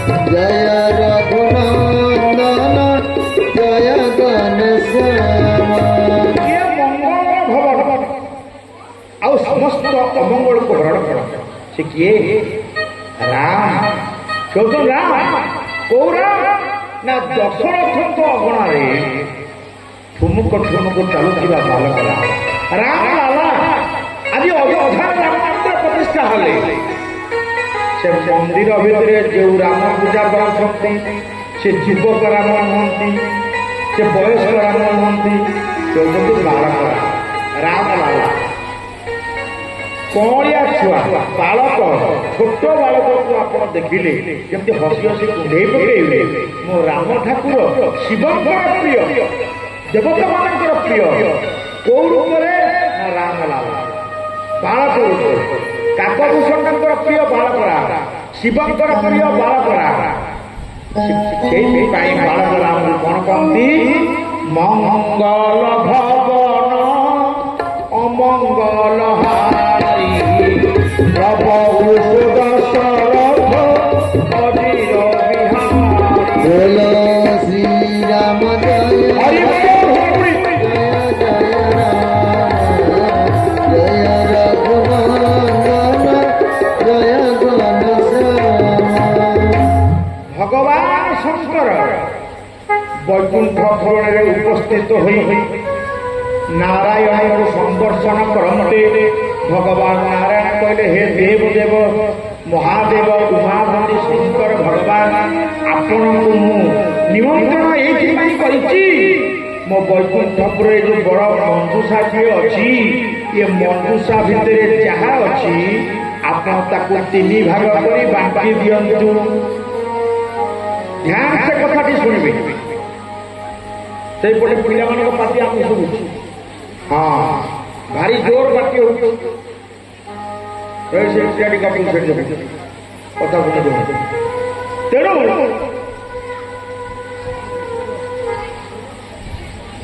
କାହିଁକି ପିଲାମାନେ ଦେଖନ୍ତୁ ଏଠି କେତେ ସୁନ୍ଦର ଭାବରେ ମୋର ପ୍ରିୟ ଭକ୍ତମାନେ ବସିଛନ୍ତି, କଥା ଶୁଣୁଛନ୍ତି। ଏ ପିଲାମାନଙ୍କୁ ପାଠ ପଢା ନକରି କାହିଁକି ଡାକିଛନ୍ତି? ଯେ ପାଟି କରି ତାଙ୍କୁ ଟାଣି ଆଣା ଏଠିକି, ସେ ଯୋଉ କ୍ଲାସରେ ପଢୁଛି ମୁଁ ସେଇ ପାଠ ପଚାରିବି, ମୁଁ ସେଇ ପାଠ ପଚାରିବି। ବନ୍ଦର ଭୁବର ଚରଣ କମଲା ସୀତା ସହିତ ବନ୍ଧୁ ରଚନ ଉଡ଼ିଲା।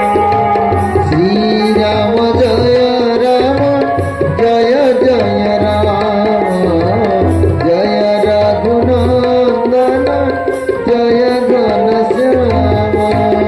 आनंद कंद भगवान की जय।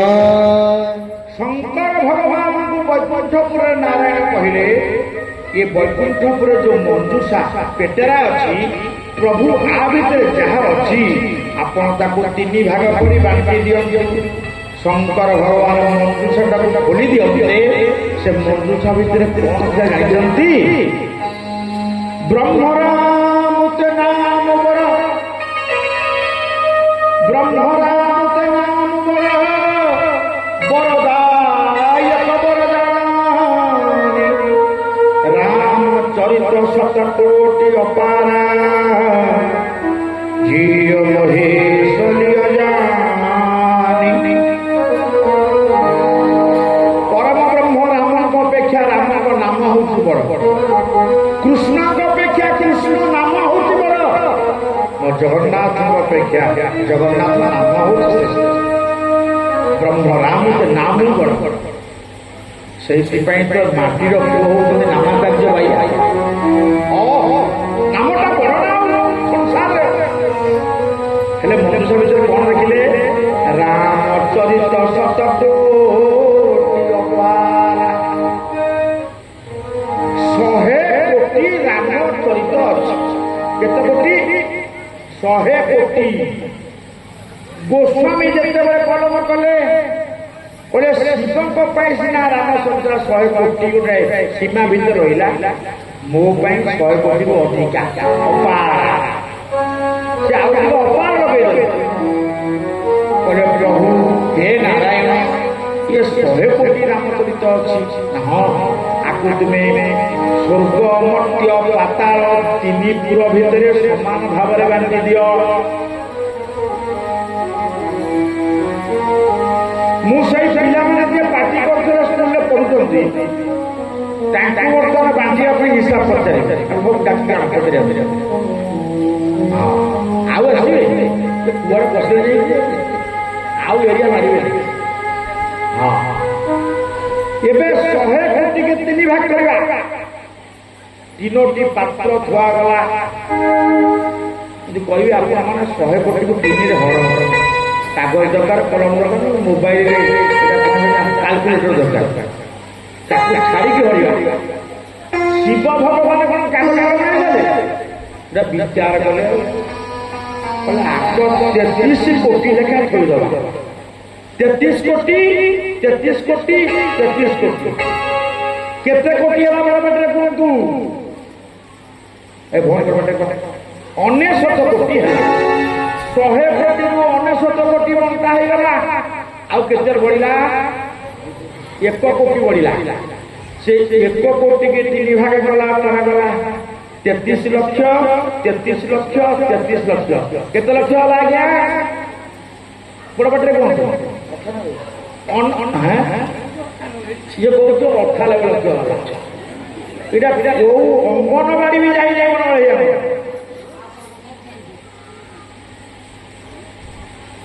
ଠିକ କରି କହୁଛି 2 କୋଟି ଘରକୁ ପଳେଇଲ ଆରେ 33 ଲକ୍ଷ 33 ଲକ୍ଷ 33 ଲକ୍ଷ 99 ଲକ୍ଷ ହେଇଗଲା 1 କୋଟିରୁ 99 ଲକ୍ଷ ବଣ୍ଟା ହେଇଗଲା କେତେ ବଢିଲା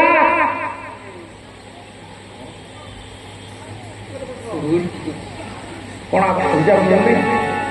ଆଜ୍ଞା ଲକ୍ଷେ ବଢିଲା ଏ ସ୍ରୋତା ବକର୍ତ୍ତା ଯେ ପଚାରିପାରା ଆପଣ ପାଟିରେ ବଡ ପାଟିରେ ଉତ୍ତର ଗଲେ ମାମୁ ଖୁସି ଲାଗିଲା ସବୁ ପାଠ ପଢୁଛନ୍ତି ଲକ୍ଷେ ବଢିଲା ସେ ଲକ୍ଷକୁ ପୁଣି 3 ଭାଗ କରିବା ହବନି 33,000 33,000 33,000 କେତେ ହଜାର ହେଲା 99,000 ଗଲା ଲକ୍ଷରୁ 99,000 ମାଇନସ ହେଇଗଲା କେତେ ବଢିଲା 1000 ବଢିଲା ଏଥର ଏଇ ବଡ ପାଟିରେ କହିବ ଏ ଝିଅ କୋଉ କ୍ଲାସରେ ପଢୁଛୁ ମତେ ପଚାରୁଛୁ 1000କୁ 3 ଭାଗ କରିବା ଭାଇ ଇଏ ଶୁଣିବା ସାରେ କହିଲା ଲାଜ ମାଇଲା 1000କୁ 3 ଭାଗ କରିବା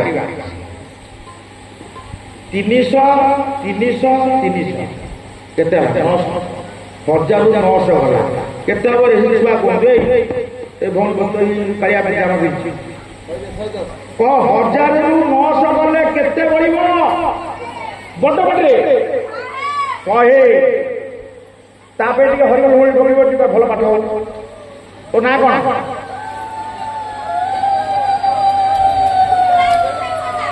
ଶୁଭ୍ରା ଶେଖର ଦାସ ଆରେ ହରିବୋଲ ଲୋକେ ବି ଏତେ କଷ୍ଟ କରି ତୁ ମାତ୍ର ମାନେ 1000ରୁ 900 ବେଳେ 100 କହିଲୁ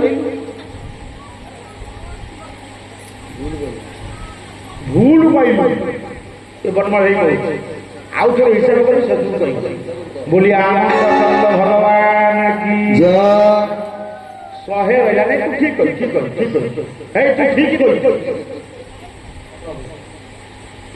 100 ରହିଲା ସେ 100କୁ 3 ଭାଗ କରିବା 33 100ରୁ 99 ଗଲା କେତେ ରହିଲା ବଡ ବଡ କଣ ରହିଲା ଆଉ ଖଣ୍ଡିଆ କରିହବ ଶଙ୍କର ଭଗବାନ ପ୍ରଭୁଙ୍କୁ କହିଲେ ପ୍ରଭୁ ମୋର ବଣ୍ଟିବା ସରିଗଲା ନାରାୟଣ ପଚାରିଲେ ବଢିଲା ନା ସବୁ ସମାନ ହେଇଗଲା ନାଇଁ ପ୍ରଭୁ ଭାଗେ କହିଲା 33 କୋଟି 33 ଲକ୍ଷ 33,000 333 ଭାଗେ ବଳିଲା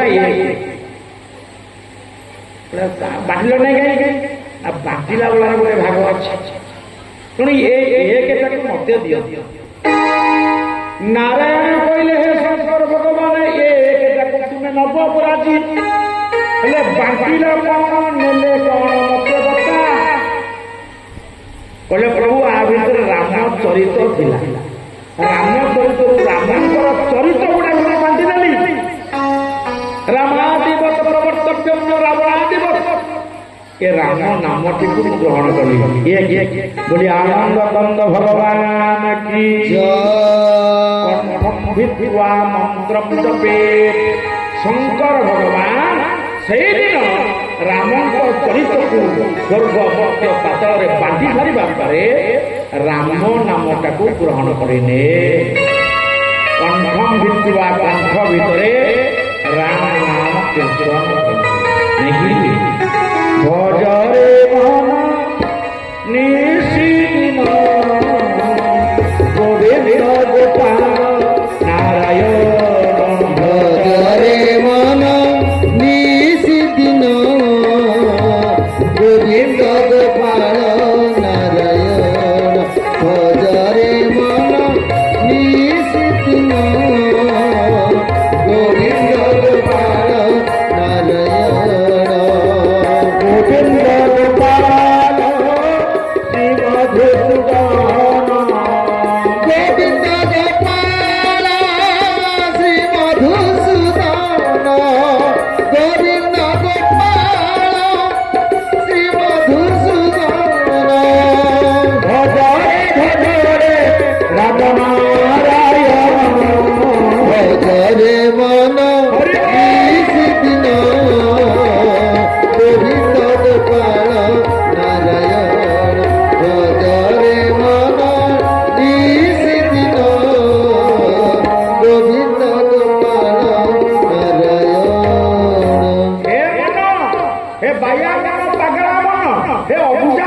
ପ୍ରତିଦିନ ଦିନ ରାତି ଟିକେ ରାମ ନାମ କୀର୍ତ୍ତନ କର, ଗୋବିନ୍ଦ ଗୋପାଳ ନାମ ଟିକେ ସ୍ମରଣ କର। 2024 ମସିହା ଇଏ ଆଗକୁ ଖରାଦିନ ଆସିଗଲା, ଆଗକୁ ଭୟଙ୍କର ସୂର୍ଯ୍ୟ କିରଣ, ମହାପୁରୁଷ ଅଚ୍ୟୁତଙ୍କର ଭବିଷ୍ୟ ମାଳିକା। ଗୋଟିଏ ଧାଡ଼ି କହିବି ଯେ ଆପଣଙ୍କର ଖରା ଦିନେ ଏସି କାମ କରିବ ନାହିଁ। ଫାଇନା ଏସି ଲଗେଇଲେ ଆପଣଙ୍କ କୋଠା ଘର ଆଉ ଥଣ୍ଡା ହବ ନାହିଁ। ଅପେକ୍ଷା କର ମେ ମାସ। କରିବେ କଣ? ବଞ୍ଚିବା କେମିତି? ପୁଣି ମଣିଷ ଖୋଜିବ ମୋ ଚାଳ ଚକ୍ର, ପୁଣି ମଣିଷ ଖୋଜିବ ମୋ ମାଟି କାଦୁଅ ଲେସା କାନ୍ଥ, ମାଟି ପିନ୍ଧା ମାଟି ଘର, ଚାଳ ଘର ଭିତରେ ଯେତିକି ଥଣ୍ଡା, ଆଉ ଏସି ଲଗେଇଲେ କୋଠା ନିଆଁ ଜଳିବ। କାହିଁକି ସୂର୍ଯ୍ୟ କିରଣ ନିଆଁ ଦେଲା? ଏ ସୂର୍ଯ୍ୟଙ୍କ କିରଣ ଆଗରୁ ତ ଥଣ୍ଡା ହଉଥିଲା, ଏତେ ଗରମ ହଉଥିଲା। ଏ ଅଗ୍ନି ପ୍ରଳୟ ଆରମ୍ଭ ହୋଇଛି, ଜଳିବ ନିଆଁ, ଏଡ଼େ କୁଆପଥର ପଡ଼ିବ, କୋଠା ଘର ଭାଙ୍ଗିଦବ। ମହାବିପତ୍ତି ମାରି ଆସିଛି ମା। ତିନୋଟି ଜିନିଷକୁ ଗ୍ରହଣ କରନ୍ତୁ, ନେତ ଗ୍ରନ୍ଥ ଶ୍ରୀ ଜଗନ୍ନାଥ। ପ୍ରତିଟି ହିନ୍ଦୁ ସନାତନୀ ପରିବାର ତା ଘର ଛାତ ଉପରେ ହଉ, ଚଉରା ମୂଳରେ ହଉ, ଗୋଟିଏ ବାନା ବାନ୍ଧୁ। କୋଉ ବାନା? ହନୁମାନଜୀଙ୍କ ବାନ୍ଧା ବାନା, ଗ୍ରାମ ଦେବତୀଙ୍କ ମନ୍ଦିରର ବାନା, ଯୋଉ ଠାକୁର ମନ୍ଦିର ଗୋଟେ ନାଲି ପତାକା ତା ଘରେ ବାନ୍ଧା। ଦ୍ୱିତୀୟ, ତା ଘର ଭିତରେ ଗ୍ରନ୍ଥ ଥିବ। କୋଉ ଗ୍ରନ୍ଥ? ପରମ ଶାସ୍ତ୍ର ଭାଗବତ, ହରି ଭାଗବତ ଅଭ୍ୟାସ କରୁଥିବ ନିତ୍ୟ। গোবিন্দ গোবিন্দ গোবিন্দ গোবিন্দ গোবিন্দ মধু গড়ুচি মকরন্দ। ତମ ଠାକୁର ଘରେ ବ୍ୟାସାସନରେ ଭାଗବତ ବହିକି ରଖ। ଘର ବାହାରେ ନେତ, ଘର ଭିତରେ ଗ୍ରନ୍ଥ, ଭାଗବତ ଗ୍ରନ୍ଥ ରଖିଲେ ବଡ଼ କଥା ନୁହେଁ। ଗୋଟିଏ ଅଧ୍ୟାୟ ପଢ଼। ତୃତୀୟ ରହିବେ ଶ୍ରୀ ଜଗନ୍ନାଥ। ଠାକୁର ଘରେ ଯେତେ ଠାକୁର ରଖ ରଖ, କିନ୍ତୁ ମୋ ଜଗନ୍ନାଥ ମହାପ୍ରଭୁ ଥିବେ। ଜଗନ୍ନାଥଙ୍କ ଛୋଟିଆ ମୂର୍ତ୍ତିଟିଏ ରଖ, ଫଟୋଟିଏ ରଖ। ହେଲେ ବଢି ଯୁଗର ମଣିଷ ନା ଜଗନ୍ନାଥ ଭଲ ପାଇଲା, ନା ରଘୁନାଥ ଭଲ ପାଇଲା, ନା ଗୋପୀନାଥ ଭଲ ପାଇଲା, ନା ଉମାନାଥ ଭଲ ପାଇଲା। ସେ ଗୋଟେ ବିଦେଶୀ ନାଥକୁ ଭଲ ପାଇଲା। ମଣିଷ କଳିଯୁଗର ଲୋକ ସାଇ ନାଥ ପୂଜା କରୁଛନ୍ତି। ସେ ନାଥ କୋଉଠୁ ଥିଲେ ମୁଁ ଜାଣିନାହିଁ। କୋଉ ରାମାୟଣ ନାହିଁ, କୋଉ ଭାଗବତରେ ନାହିଁ, କୋଉ କର୍ମକାଣ୍ଡରେ ନାହିଁ, କୋଉ ଗ୍ରନ୍ଥରେ ନାହିଁ। ସେ ସାଇନାଥ କରୁଛି କଳିଯୁଗର ମଣିଷ।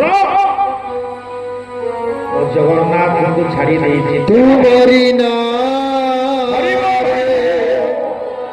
ସକାଳ ଆରମ୍ଭ, ତୁମରି ନାରେ ଦିନ ସରେ। ଜୟ ଜଗଦୀଶ ହରେ ହରେ, ଜୟ ଜଗଦୀଶ ହରେ। ତୁମରି ନାରେ ସକାଳ ଆରମ୍ଭ, ତୁମରି ନାରେ ସକାଳ ଆରମ୍ଭ, ତୁମରି ନାରେ ଦିନ ସରେ। ଜୟ ଜଗଦୀଶ ହରେ ହରେ, ଜୟ ଜଗନ୍ନାଥ ହରେ।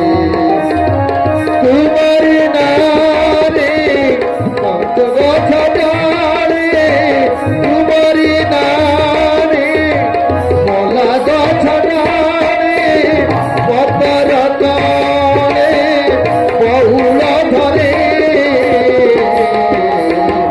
ଜୟ ଜଗଦୀଶ ହରେ ହରେ,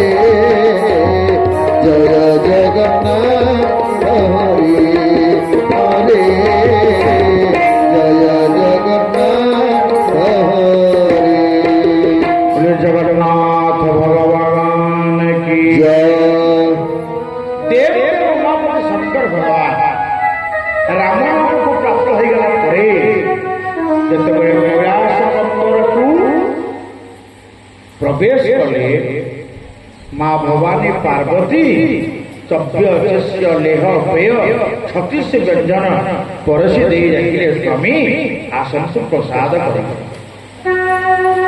करे सेदिन माँ भवानी पार्वती महाराणी बड़ आश्चर्य शंकर भगवान संगे संगे आसी बस माने पूर्व दिन मानक शंकर भगवान को भोजन कर डाकिले शिव ठाकुर टिके अपेक्षा कहीं अपेक्षा करती ना पार्वती महाराणी शिवों प्रसाद परिवेशन कर सारा पर विष्णु सहस्र नाम पाठ आरंभ करती विष्णुंकर 1000 नाम पाठ सरला शिव आसी बसी भोजन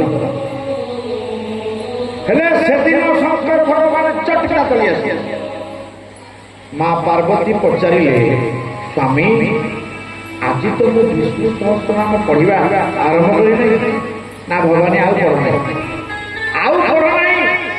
ना कहीं स्वामी भगवान आपणा वैष्णवान अग्रगण्य आपणि देवदेव महादेव परम वैष्णव विष्णुकर आत्मस्वरूप ताकर 1000 नाम सबदिन शुणुले आज न शुणी खाइबे ना भवानी एमती गोटे नामटे देवी एमती गोटे नाम मुझे आसी भवानी आजार नाम पढ़ा दरकार गोटे थर भाव सहित से नामटा को उच्चारण करदे ये 1000 विष्णु नाम पुण्य फल मिल बोली आनंद कंद भगवान की जय माँ भवानी पचारे प्रभु ये नामटा काली कहीं कह नथिल परदिन कहीं कहल ना आगुरी कहीं कहल ना भगवानी मुझे कौन जानी से नामटा मत आज प्राप्त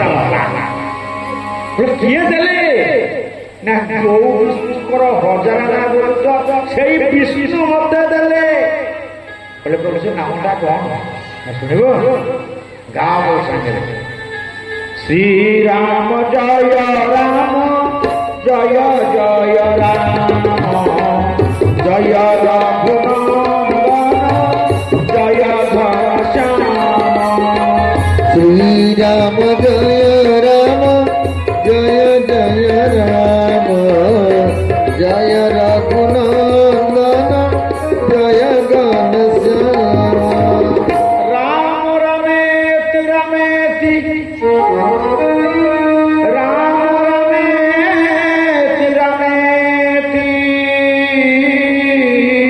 हे भवानी राम नाम बरा रणे हे बरा रणे नामटी होती अति सहज राम सहस्र नाम तत्तुल्यम हे भवानी 1000 विष्णुकर नाम गोटे राम नाम सहित तुलनीय हम नहीं भवानी राम नाम बराने स्वामी हाँ थरे राम बोली कही दियो मो भोजन आरंभ कर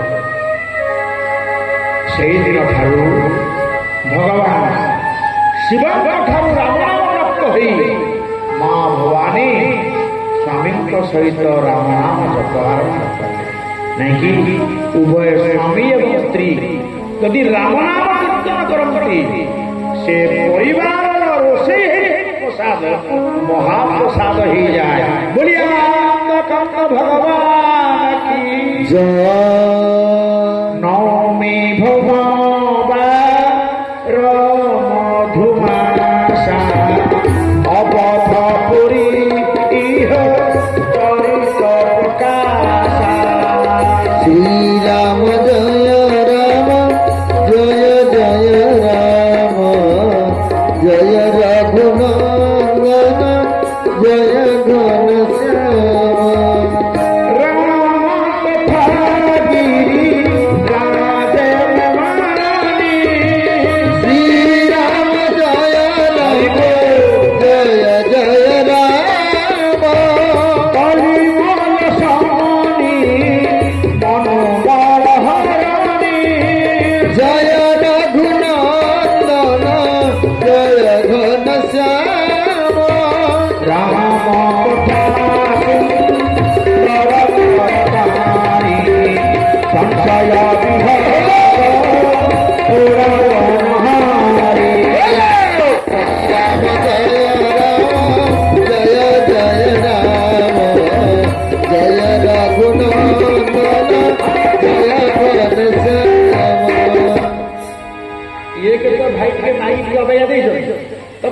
ଏମିତି ଗୋଟେ ତା ଭାଇକା ଖରାପ କରିଦେବ ନା ହଉ ହେଲା କାଲିକି ବଢିଆ ଭାଇକି ଲାଗିଲେ ହେଲା ଦେଖିବ କୋଳି ବଢିଆ ଲାଗିବ ସେ ଭାଇକା କାଲିକି ଏତେ ଲାଗିବ ବୋଲି ଆନନ୍ଦ କନ୍ଦ ଭଗବାନ କି জয় রাম কথা সুন্দর করতা সংশয়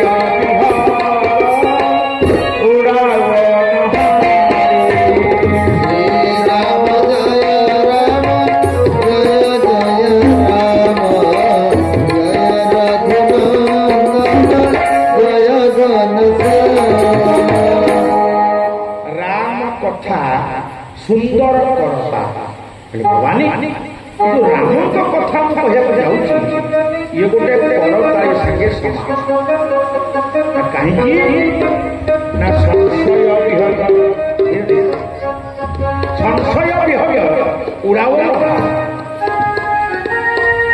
ଖରା ଦିନ ଦି ଜଣ ବନ୍ଧୁ ବହୁତ ଦିନ ଦେଖା ରାସ୍ତା ପ୍ରଚଣ୍ଡ ଖରା ଜଣେ ବନ୍ଧୁ କହିଲା କେତେ ଦିନ ପରେ ଦେଖା ହେଇଛି ଏଇ ଯୋଉ ଆଗରେ ବରଗଛ ଦେଖା ହଉଛି ତାହେଲେ ସେ ବରଗଛ ମୂଳେ କଥା ହେଲା ଦୁଇ ବନ୍ଧୁ ଯାକ ବରଗଛ ମୂଳକୁ ପଳେଇଲେ ଥଣ୍ଡା ଅଛି ଛାଇ ପଡିଛି ଗୋଟିଏ ବନ୍ଧୁ ବରଗଛ ଉପରକୁ ଚାହିଁଲା କହିଲା ହେ ଏଠି କଥା ହେଇପାରିବ ନା କାହିଁକି ନା ଏଇ ବର ଡାଳ ଉପରେ ବଗ ଆଉ କାଉ ଗୁଡାକ ବସିଛନ୍ତି ହେଲା ଆମେ ଏଠି କଥାବାର୍ତ୍ତା ହେଲେ ଏମାନେ ମଳତ୍ୟାଗ କରିବେ ଝାଡ଼ା କରିବେ ପରିସ୍ରା କରିବେ ସେ ଆମ ଉପରେ ପଡ଼ିବ ଭାରି ଅସନା ଲାଗିଲା ତେଣୁ ଚାଲେ ଦି ପଦ ଫଳରେ ଯାଇ କଥା ହବା ଆର ବନ୍ଧୁ କହିଲା ଆରେ ତୁ ଏଡେ ବୋକା ଗଛ ଛାଇ ଛାଡ଼ି ଖରା ଝିଅଟା ଭଲ ଲାଗୁଛୁ ଏଇ ବର ବଗ ଏବଂ କାଉକୁ ମୁଁ ଉଡ଼େଇ ଦେବି ନା କେମିତି ଉଡ଼େଇବୁ ସେ କଣ କଲା ଜୋର ତାଳି ମାରିଲା ତାଳି ମାରିକି କଣ କହିଲା ବଡ ବଡ ବର ଡାଳରୁ ବଗ ଏବଂ କାଉ ଧରିକିରି ଉଡ଼ିଗଲେ ଯାଇକି ଖଣ୍ଡେ ଦୂରରେ ଚାରିଟା ଗଛରେ ଯାଇକି ବସିଲେ ପଚାରିଲା ଆଉ ଅଛନ୍ତି ବାସ୍ ମନ ଖୋଲା କଥାବାର୍ତ୍ତା ହେଲା ଏଇଟା ବାସ୍ତବ ସତ୍ୟ ଆପଣମାନେ ହଁ ବୋଲି ମାନିଲା ହଁ ଏଇଆ ଗୋସ୍ୱାମୀ କହିଲେ ମୋ ରାମ କଥା ବା ସେମିତିଆ ଗୋଟେ ଚାଳି ଯେମିତି ତାଳି ମାରିଲେ ବର ଗଛରୁ ବଗ କାଉ ଉଡ଼ିଗଲେ ଏ ରାମ କଥା ଶୁଣି ତାଳି ମାରିଲେ ବଗ କାଉ ସବୁ ଉଡ଼ିଯିବେ ସେ ବଗ କାଉ କିଏ ଏ ମଣିଷର ଶରୀର ଗୋଟିଏ ବିରାଟ ଗଛ ଏ ଶରୀର ରୂପକ ଗଛରେ 6ଟା ପାପ ଚଢ଼େଇ ବସିଛନ୍ତି ମା ମାନେ ଅନ୍ୟ ମନସ୍କ ହୁଅନା ଯେତେ ଏଠି ବସିଛ ତମ ଶରୀର ରୂପକ ଗଛରେ 6ଟା ପାପ ଚଢ଼େଇ ବସିଛନ୍ତି ତାଙ୍କ ନାଁ ହେଲା କାମ ଚଢ଼େଇ କ୍ରୋଧ ଚଢ଼େଇ ଲୋଭ ଚଢ଼େଇ ମୋହ ଚଢ଼େଇ ମାସ୍ତର ଚଢ଼େଇ କାମ କ୍ରୋଧ ଲୋଭ ମୋହ ମଦ ମାସ୍ତର ଏ 6ଟା ପାପ ପକ୍ଷୀ ଶରୀର ରୂପକ ଗଛରେ ବସିଛନ୍ତି ଏମାନେ ଯେ ପର୍ଯ୍ୟନ୍ତ ଏ ଶରୀର ଗଛରୁ ଉଡ଼ି ନଯିବେ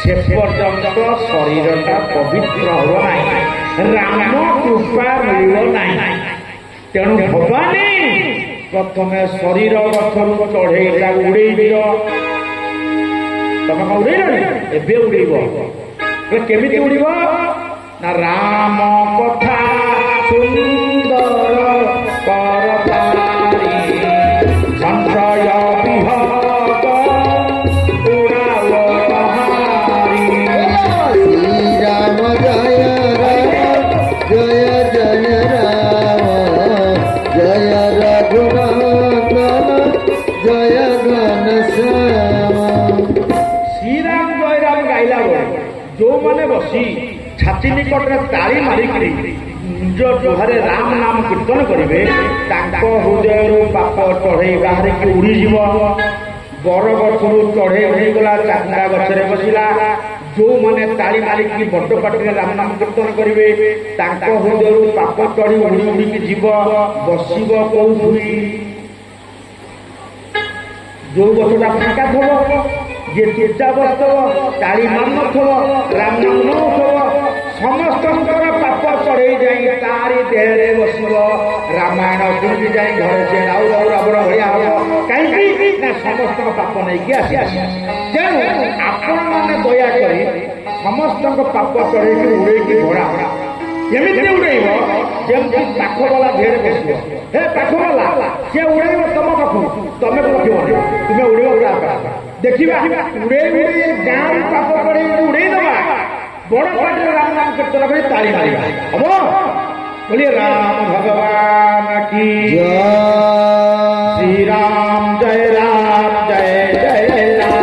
बोले श्री राम जय राम जय जय राम। श्री राम जय राम जय जय राम। श्री राम जय राम जय जय राम। श्री राम जय जय राम। बोले श्री राम जय राम जय जय राम। श्री राम जय जय राम। श्री राम जय राम जय जय राम।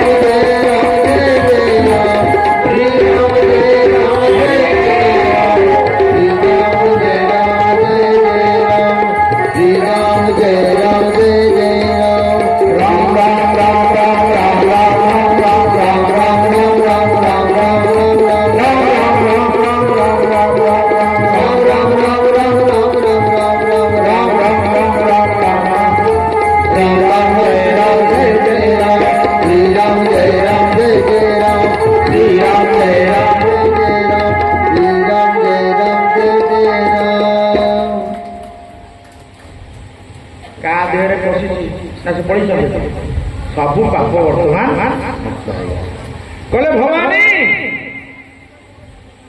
1631 ख्रीष्टाब्द चैत्र मास मंगलवार संत श्रीपाद गोस्वामी तुलसी प्राकृत भाषा ए रामचरित्र मानस रचना बुझिल भवानी। भगवान शंकर कहते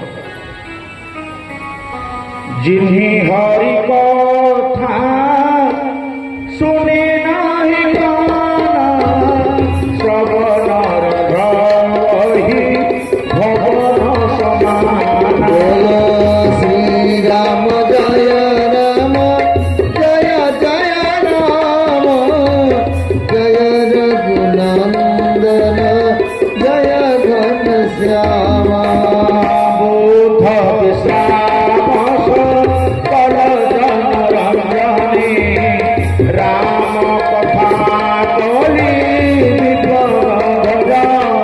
बोलो श्री राम जय राम जय जय राम। जय रघुनंदन जय घनश्यामा। तीर्थराज प्रयाग जो तीर्थराज प्रयाग स्नान करने आमे माने समस्त जाता आमे मगनत्र करू द्वापर जुगरी नंदलाला घरे नंदलाला भगवान कन्ही तांकर बापा होती नंदराजा। दिने नंदराजा यशोमती माँ परिवार वर्ग शगड़ गाड़ी रे जिनिस पत्र नदी रामकृष्ण को डाकिले हे गोविंद हे राम हे कृष्ण अरे आस ए शगड़ गाड़ी रे बस ना बापा कुआड़े जीवा ना आमे तीर्थ करिया को जीवा।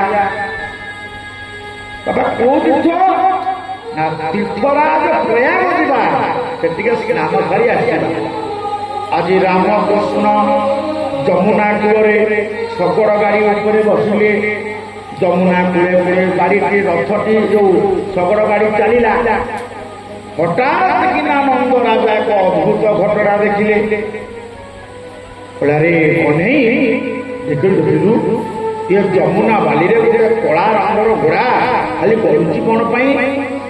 ଅନେଇ କହିଲେ ବାପା ମୁଁ ତ ସେଇଆ ପଚାରୁଛି ଯମୁନା ବାଲିରେ କଳା ଘୋଡ଼ାଟା କୋଉଠୁ ଆସିଲା କାହିଁ କରୁଛି? नंदराजा जेते चेष्टा कले से घोड़ाटा उठिला नहीं। खिली खिली हसले नंदलाला माने नंदराजा पचारे हसु कहीं ना मु जाने किए घोड़ा किए ତୁ ଜାଣିଛୁ ନା ହଁ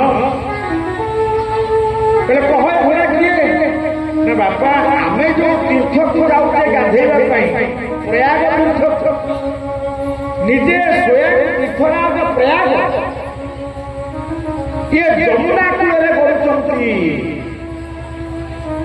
ନା ତୁ କେମିତି ଜାଣିଲୁ ନା ଏଇଥିପାଇଁ କହୁଛି ତୀର୍ଥରାଜ ପ୍ରୟାଗରେ ସ୍ନାନ କରିବା ପାଇଁ ଆପଣ ଯେତେବେଳେ ସଂକଳ୍ପିତ ହେଲେ ସେତେବେଳେ ପ୍ରୟାଗରାଜ ତୀର୍ଥରାଜ ପ୍ରୟାଗ ସିଏ କଳାରଙ୍ଗର ରୂପ ଧରିଛି ପାପ ରୂପକ କଳାକୁ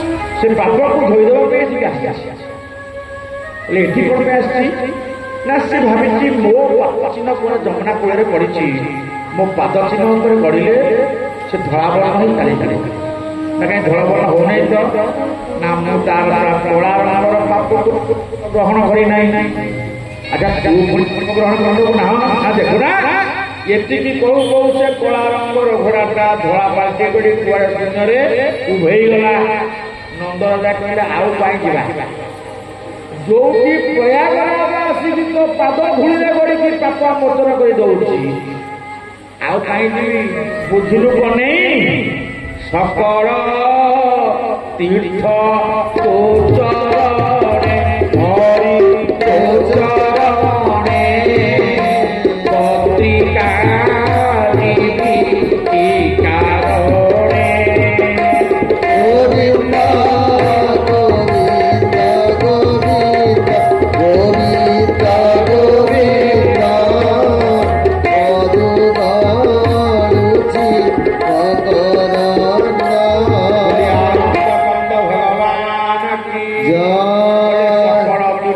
କାରଣେ বদ্রিকা বিবি কারণে সেই তীর্থরাজ প্রয়াগরে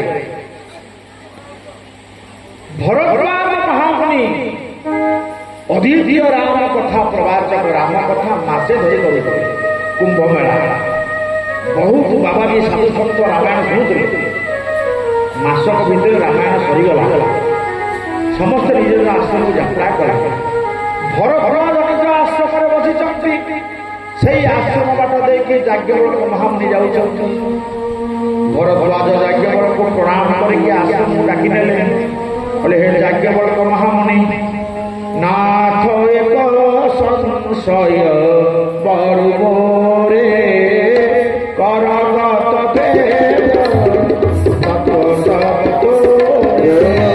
শ্রীরাম জয় রাম জয় জয় রাম জয় রঘুনন্দন জয় ঘনশ্যাম।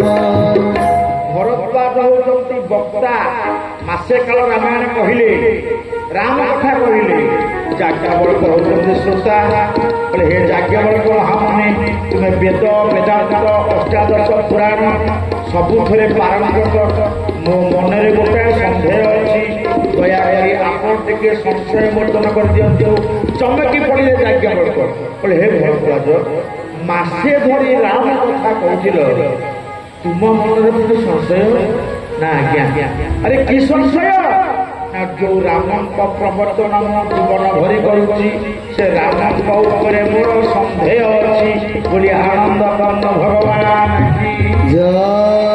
ମୁଁ ରାମାୟଣ କହିବାକୁ ଆସିଛି ମୋର ରାମଙ୍କ ଉପରେ ସନ୍ଦେହ କହିଲେ କଣ ସନ୍ଦେହ ନା ସନ୍ଦେହ ହେଉଛି ଏତିକି ରାମ କବନ ପ୍ରଭୁ पूछो ही तो ही कहियो बुझाई कृपा सिद्धि मोहि श्री राम जय राम जय जय राम जय रघुनंदन जय घनश्याम। बड़ आश्चर्य मासे धरी राम चरित्र कहला गला भरद्वाज कौन हे जाज्ञवल्क ये राम को प्रभु माने एक राम अवधेश कुमारा श्री राम जय जय राम एक राम अवधेश कुमारा श्री राम जय जय राम दिन चरित विचित्र संसार श्री राम जय राम प्रभु कोई राम प्रिय पर कौ जाहि भगत त्रिपुरारी ससर धाम सर्वत्र तुम कहु विवेकचारी श्री राम जय सीताराम श्री राम जय राम राम କହିଲା ନା ମୁଁ କେତୋଟି ରାମ କଥା କହୁଛି ଶୁଣ ଜଣେ ରାମ ହଉଛନ୍ତି ଅଯୋଧ୍ୟା ରାଜା ଦଶରଥ ନନ୍ଦନ ରାମ ଯାହାଙ୍କ ବିଷୟରେ ସକଳ ଜଗତବାସୀ ଜାଣନ୍ତି ଠିକ କଥା ନା ଆଉ ଗୋଟିଏ ରାମ ଅଛନ୍ତି ଆତ୍ମା ରାମ ଇଏ ଆତ୍ମା ରାମ ଯିଏ ସିଏ କଣ ଦଶରଥ ନନ୍ଦନ ରାମ କି ମୋ ମୁଣ୍ଡରେ ଏଇଟା ବାସୁନାହିଁ ହେଲେ ଆଉ ଗୋଟେ ବଡ କଥା ମୁଣ୍ଡରେ ପଶିଛି ପ୍ରଭୁ ସୋଇ ରାମ କି ଅପର କଉ ହେ ଯାକେ ସିଏ କଣ ସେଇ ରାମ ନା ଆଉ ଗୋଟେ କିଏ ରାମ ଥିଲେ ଯାହି ଜପତ ତ୍ରିପୁରାରୀ ଯୋଉ ରାମଙ୍କ ନାମକୁ ତ୍ରିପୁରାରୀ ଶିବ କୋଉ କାଳୁ ଜପୁଛନ୍ତି ସେମିତି ଜପ ଚାଲିଛି ଶିବ ଜପୁଥିବା ରାମ କିଏ ଆତ୍ମା ରାମ କିଏ ଦଶରଥ ନନ୍ଦନ ରାମ କିଏ ଇଏ ତିନି ରାମ ଏକ ନା ତିନି ଜଣ ଏଇ କଥାଟା ବୁଝିପାରୁନାହିଁ ଆପଣ ମତେ ଟିକେ ବୁଝେଇ ଦିଅନ୍ତୁ ମା ରାମ କଥା ମନ୍ଦାକିନୀ ଧାରା ଯଦି ଆପଣ ମାନଙ୍କର ହୃଦୟ କ୍ଷେତ୍ରକୁ ଗଙ୍ଗାଜଳ ଭଳିଆ ପବିତ୍ର କରିଦବ ତାହେଲେ ମନ ଦେଇକି ଯଦି ଶୁଣିବେ ଇଏ ସେ ରାମକୁ ନ ବୁଝିବା ପର୍ଯ୍ୟନ୍ତ ଆପଣ ରାମ କଥାରେ ପ୍ରବେଶ କରିବେ ନାହିଁ ରାମକୁ ନ ଜାଣିବା ପର୍ଯ୍ୟନ୍ତ ଆପଣ ରାମଙ୍କ ଚଳରେ ଆଶ୍ରୟ ନେବେ ନାହିଁ ଯାଜ୍ଞବଲ୍କ କହିଲେ ଭରଦ୍ୱାଜ ଏ ତିନି ରାମ କିଏ ବୁଝିବ ହଁ ଶିବ ଯଦି ଦଶରଥ ନନ୍ଦନ ରାମକୁ ଜପୁଥାନ୍ତେ ତାହେଲେ ତୃତୀୟା ଦିଗମ୍ବର ତ ଶିବ ଆସିଥାନ୍ତେ ଶିବ ତ କୋଉ ଯୁଗରୁ ତାହେଲେ ରାମ କେବେ କାଟା ରାମ ନାମ କୋଉଠି ଅଛି କୋଉ ରାମକୁ କିଏ ଜପୁଛନ୍ତି କୁହନ୍ତୁ ଭରଦ୍ୱାଜ କହିଲେ ଓହୋ ପ୍ରଥମ ହିବେ କହୁ ଶିବ ଚରିତ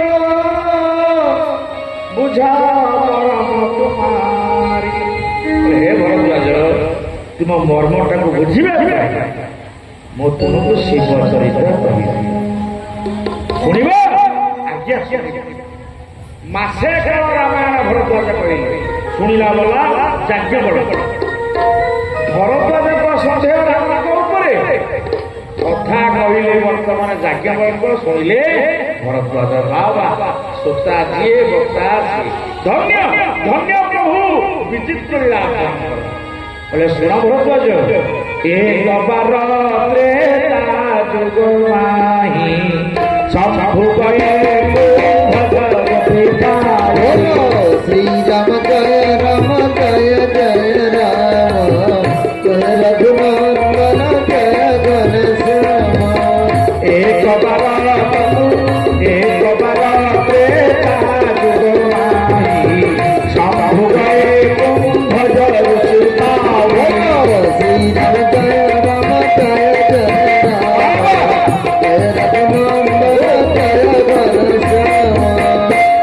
गोस्वामी तुलसी रामचरित मानसरे गोटे गोटे विभाग आरंभ कला बेले केतटा जगार एक शब्द देख से एक शब्द लिखार कारण गोटे विशेष घटना घटल कौन घटला ना हे भरद्वाज थरे शंकर भगवान कयास कंदरू राम कथा शुणा पदाକୁ ଗୋଡ଼ କାରଣରେ ପଥରୁ ଜଣେ କିଏ ଡାକିଦେଲା ଶିବ ପଥକୁ ଚାହିଁ ଦେଖିଲେ ସେ ଆଉ କେହି ନୁହନ୍ତି ତାଙ୍କ ଧର୍ମପତ୍ନୀ ନାମ ତାଙ୍କର ଷଷ୍ଠୀ ପାର୍ବତୀ ନୁହନ୍ତି ଶିବଙ୍କର ଯୋଡ଼ିଏ ପତ୍ନୀ ପ୍ରଥମ ବିବାହ ହେଇଥିଲେ ଦକ୍ଷ ରାଜାଙ୍କର ଝିଅ ଷଷ୍ଠୀ ଠାକୁରାଣୀ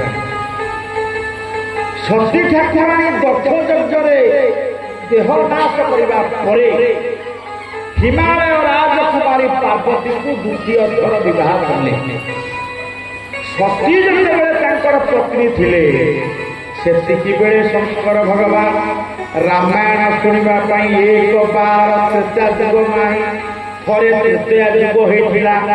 ମାନେ ତୃତୀୟା ଯୁଗ କେଇଥର ଯାଇଛି ଆଜ୍ଞା? ତୃତୀୟା ଯୁଗ କେଇଥର ଯାଇଛି? ଥରେ। ଭୁଲ। ଆମେ ଯୋଉ କଳି ଯୁଗର ଅଧିବାସୀ ଏଇଟା କଣ ସତ୍ୟ ଯାଇଛି, ତୃତୀୟା ଯାଇଛି, ଚକ୍ର ଯାଇଛି, କଳି ନା 28 ଥର ସତ୍ୟ ଯୁଗ ସରିଲା, 28 ଥର ଦ୍ୱାପର ସରିଲା, 28 ଥର ତ୍ରେତା ସରିଲାଣି, 27 ଥର କଳି ସରିଲାଣି। এইটা হচ্ছে 28 নম্বর কলিযুগ। বলি আনন্দ কন্দ ভগবান কি জয়। ଆମେ ହଉଛୁ 28 নম্বর କଳିଯୁଗର ଅଧିବାସୀ। ଆମ ପୂର୍ବରୁ 27ଟା କଳି, ଏ କଳିଟା ଧ୍ୱଂସ ପାଇଗଲା ପରେ 29 নম্বର ସତ୍ୟ ଆରମ୍ଭ ହବ। ତେଣୁ ଇଏ 27ଟା ତ୍ରେତୟା ଯୁଗ ଗଲାଣି, ତା ଭିତରୁ ଗୋଟାଏ ତ୍ରେତୟା ଯୁଗରେ ଶିବ ଭଗବାନ ଅଗସ୍ତ୍ୟ ମହାମୁନିଙ୍କ ଆଶ୍ରମକୁ ରାମାୟଣ ଶୁଣିବା ପାଇଁ ଯେତେବେଳେ ବାହାରିଲେ ସତୀ ଠାକୁରାଣୀ କହିଲେ ସ୍ୱାମୀ ମତେ ଟିକେ ସାଙ୍ଗରେ ନିଅନ୍ତୁ ନା ଆନନ୍ଦ କଥା। ରାମାୟଣ ଶୁଣିବା ପାଇଁ ସ୍ୱାମୀ ସ୍ତ୍ରୀ ଏକାଠି ମଞ୍ଚକୁ ଗଲେ, ସତ୍ସଙ୍ଗ ଗଲେ, ପୁଣ୍ୟ କାର ହୁଏ? ସ୍ୱାମୀର ଅଧିକ ପୁଣ୍ୟ ନା ସ୍ତ୍ରୀର ଅଧିକ ପୁଣ୍ୟ? ଏଠି ସ୍ତ୍ରୀ ସ୍ୱାମୀର ଫେଲ ମାରିଯିବ। ହେ ମୋ ମା ମାନେ ହାତ ଟେକିଲ। ଆପଣଙ୍କ ବାବୁ ମାନଙ୍କ କୋଉ ମାନଙ୍କ ବାବୁ ଏଠିକି ଆସିଛନ୍ତି, ବାବୁ ଆଣି ଆସିଛନ୍ତି। ମାନେ ଏଠି କେତେ ମା ବସିଛନ୍ତି, ତାଙ୍କ ସ୍ୱାମୀ ବି ଏଠି ଅଛନ୍ତି। ହାତ ଟେକି ଟିକେ ମଣିବା ମାଲୋ କାହାରି ସ୍ୱାମୀ ଏଠିକି ଆସିନାହାନ୍ତି। ଲାଜ ମାଡୁଛି? ଇଏ ଜାଣିନାହାନ୍ତି ବା। ଆଚ୍ଛା ପୁରୁଷ ବର୍ଗ ଭିତରୁ ଟିକେ ହାତିବେ କି ଯେ ଆପଣ ଆସିଛନ୍ତି, ଆପଣଙ୍କ ଘରଣୀ ମଧ୍ୟ ଏଠି ଅଛି, ଟିକେ ହାତିକି ଯେତେ ପୁରୁଷ ଆସନ୍ତି ତାଙ୍କ ସ୍ତ୍ରୀ ସେ କଥା ହେଇକି ଆସିଛନ୍ତି। ଆପଣଙ୍କୁ ପ୍ରଣାମ। ଗୋଟିଏ ସ୍ୱାମୀ ସ୍ତ୍ରୀ ଦମ୍ପତି ଏଠି ଅଛନ୍ତି। ମାନେ ଯେତେ ପୁରୁଷ ଅଛନ୍ତି ତାଙ୍କ ସ୍ତ୍ରୀ ଘରେ, ଯେତେ ସ୍ତ୍ରୀ ଏଠି, ଇଏ ଘରେ ଲୋକ ଲଗେଇ ଘର ଜଗେଇକି ଟିକେ ଆସିଛନ୍ତି। ଇଏ ଏଠି ଖାଇକିରି ତାଙ୍କ ପାଇଁ ଖାଇବା ନେଇକି ଯିବେ। କଥା ହେଇଛନ୍ତି ଆଉ। ବଡ ଭୁଲ କରୁଛ। ସେଇ ବାବୁ ହାତ ଦେଖିଲେ ସିଏ ଅଛନ୍ତି। ଦେଖନ୍ତୁ ପୁଣ୍ୟ କଣ? ନାରୀ ମାନେ ସତ୍ସଙ୍ଗକୁ ଆସିଲେ, ସତ୍ସଙ୍ଗ ଯଦି ଧ୍ୟାନ ଶୁଣିବେ, ଶୁଣିକି ଘରକୁ ଗଲା ବେଳେ 100% ପୁଣ୍ୟ ଫଳ ନେଇକି ଘରକୁ ଯା। ସେଥିରୁ ସ୍ୱାମୀ ଖଣ୍ଡେ ନେଇପାରିବ ଗଲା ଖଣ୍ଡେ ତା। ସେ ବାବୁ ଆସିଛନ୍ତି, ତାଙ୍କ ସ୍ତ୍ରୀ ପାଇଲେ 100% ପୁଣ୍ୟ ଫଳ, ଇଏ ପାଇଲେ 100% ହେଲା। କିନ୍ତୁ ଇଏ ଘରକୁ ଯିବେ, ଆଙ୍କର ହେଇଯିବ 50%, ତାଙ୍କ ସ୍ତ୍ରୀରେ ହେଇଯିବ 150।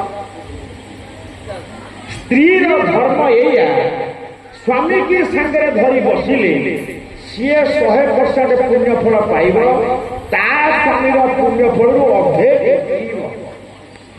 କାହିଁକି? ସିଏ ହଉଛି ଅର୍ଦ୍ଧାଙ୍ଗିନୀ। ସ୍ୱାମୀର ପୁଣ୍ୟରୁ ଅଧେ ପୁଣ୍ୟ ଫଳ ସ୍ତ୍ରୀ ପାଇବ।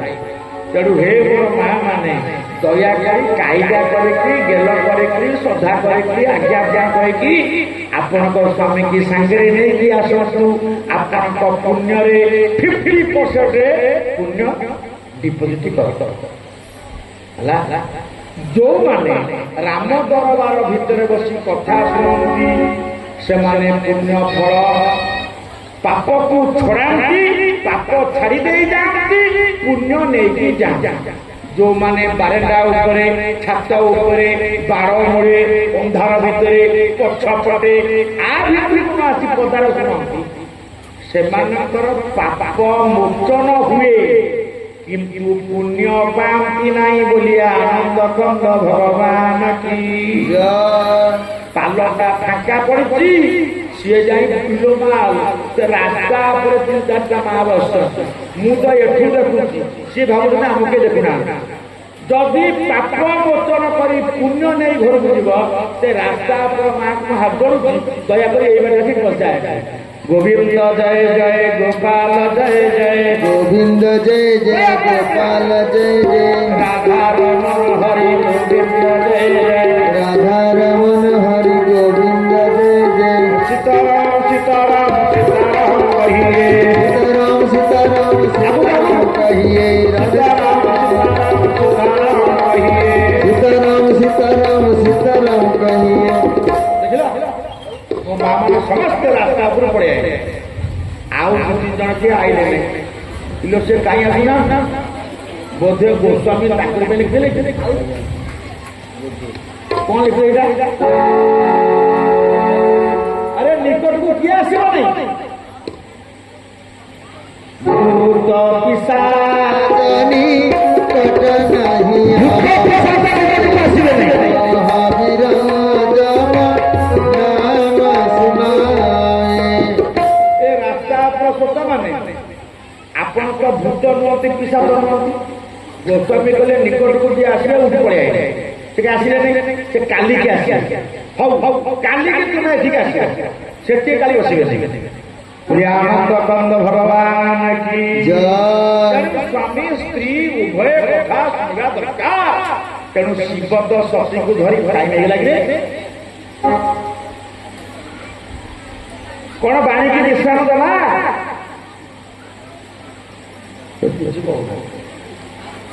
ବନ୍ଦ କଲେ ହଁ କହିଲେ ହଁ ଆଉ ଟିକେ 5 ମିନିଟ ଠାକେରେ ଛାଡ଼ି ଶୁଣିବେ ସ୍ୱାମୀ ସ୍ତ୍ରୀ ଉଭୟ ଅଗସ୍ତ୍ୟ ମହାମୁନିଙ୍କ ଆଶ୍ରମକୁ ଆସିଲେ ଅଗସ୍ତ୍ୟ ଯେମିତି ଦେଖିଲେ ଶଙ୍କର ଭଗବାନ ମା ଭବାନୀ ଆସୁଛନ୍ତି କଣ କଲେ ସଙ୍ଗ ସତୀ ଜଗ ଜନନୀ ଭବାନୀ ଦୁଇଟେ ଋଷି ଅଖିଳ ସ୍ୱରଜନନୀ।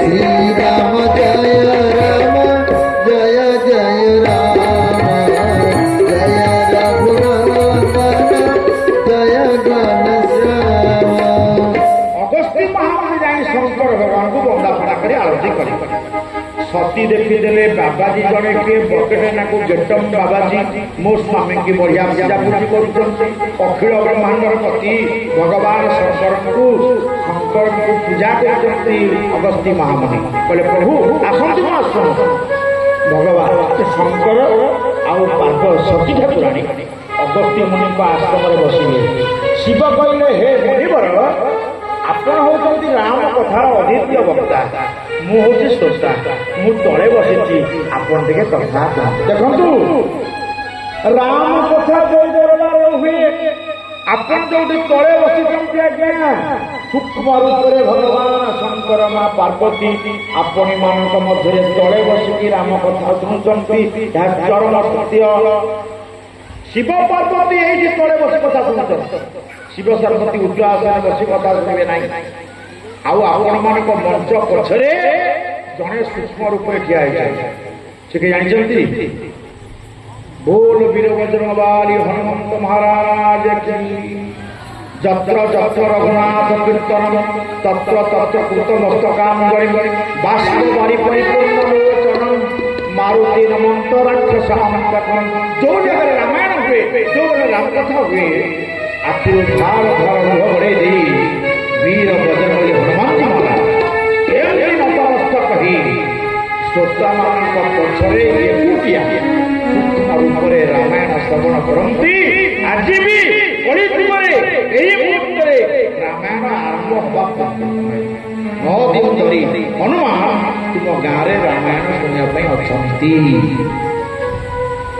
ତେଣୁ ଦରବାର ହେଉଛି ପବିତ୍ର ଦରବାର ଏ ଦରବାର ଭିତରେ ଯେତେ ପୂତ ସ୍ୱଭାବ ଶାନ୍ତ ଚିତ ଭକ୍ତିର ଭାବ ନେଇ ବସିବେ ସେତେ ପୁଣ୍ୟ ନେଇ ଘରକୁ ଯିବେ ମା ଆଜି ଅଗସ୍ତ୍ୟ ରାମାୟଣ କହିବାକୁ ଲାଗିଲେ ସତୀ ଭାବିଲେ ଏ ବାବାଜୀଟା ତ ମୋ ସ୍ୱାମୀକି ମୁଣ୍ଡିଆ ମାରି ପୂଜା କରୁଥିଲେ ଅର୍ଥାତ୍ ବାବାଜୀଙ୍କ ଜ୍ଞାନ ଅପେକ୍ଷା ସ୍ୱାମୀଙ୍କ ଜ୍ଞାନ ଅଧିକା ଇଏ ବଡ଼ ବଡ଼ ଯାଙ୍କ କଥା ଶୁଣିବି ମୋ ସ୍ୱାମୀ ତ ବଡ଼ ଜ୍ଞାନୀ ତେଣୁ ସତୀ ଆଉ ଅଗସ୍ତ୍ୟଙ୍କ କଥାକୁ ମନ ଦେଇ ଶୁଣିଲେ ନାହିଁ ମାସେ ପର୍ଯ୍ୟନ୍ତ କଥା ଚାଲିଲା ସତୀ ତ କଥା ଶୁଣିବାରେ ମନ ଆଉ ନାହିଁ, ସେ କଣ କରିବେ ଆଉ?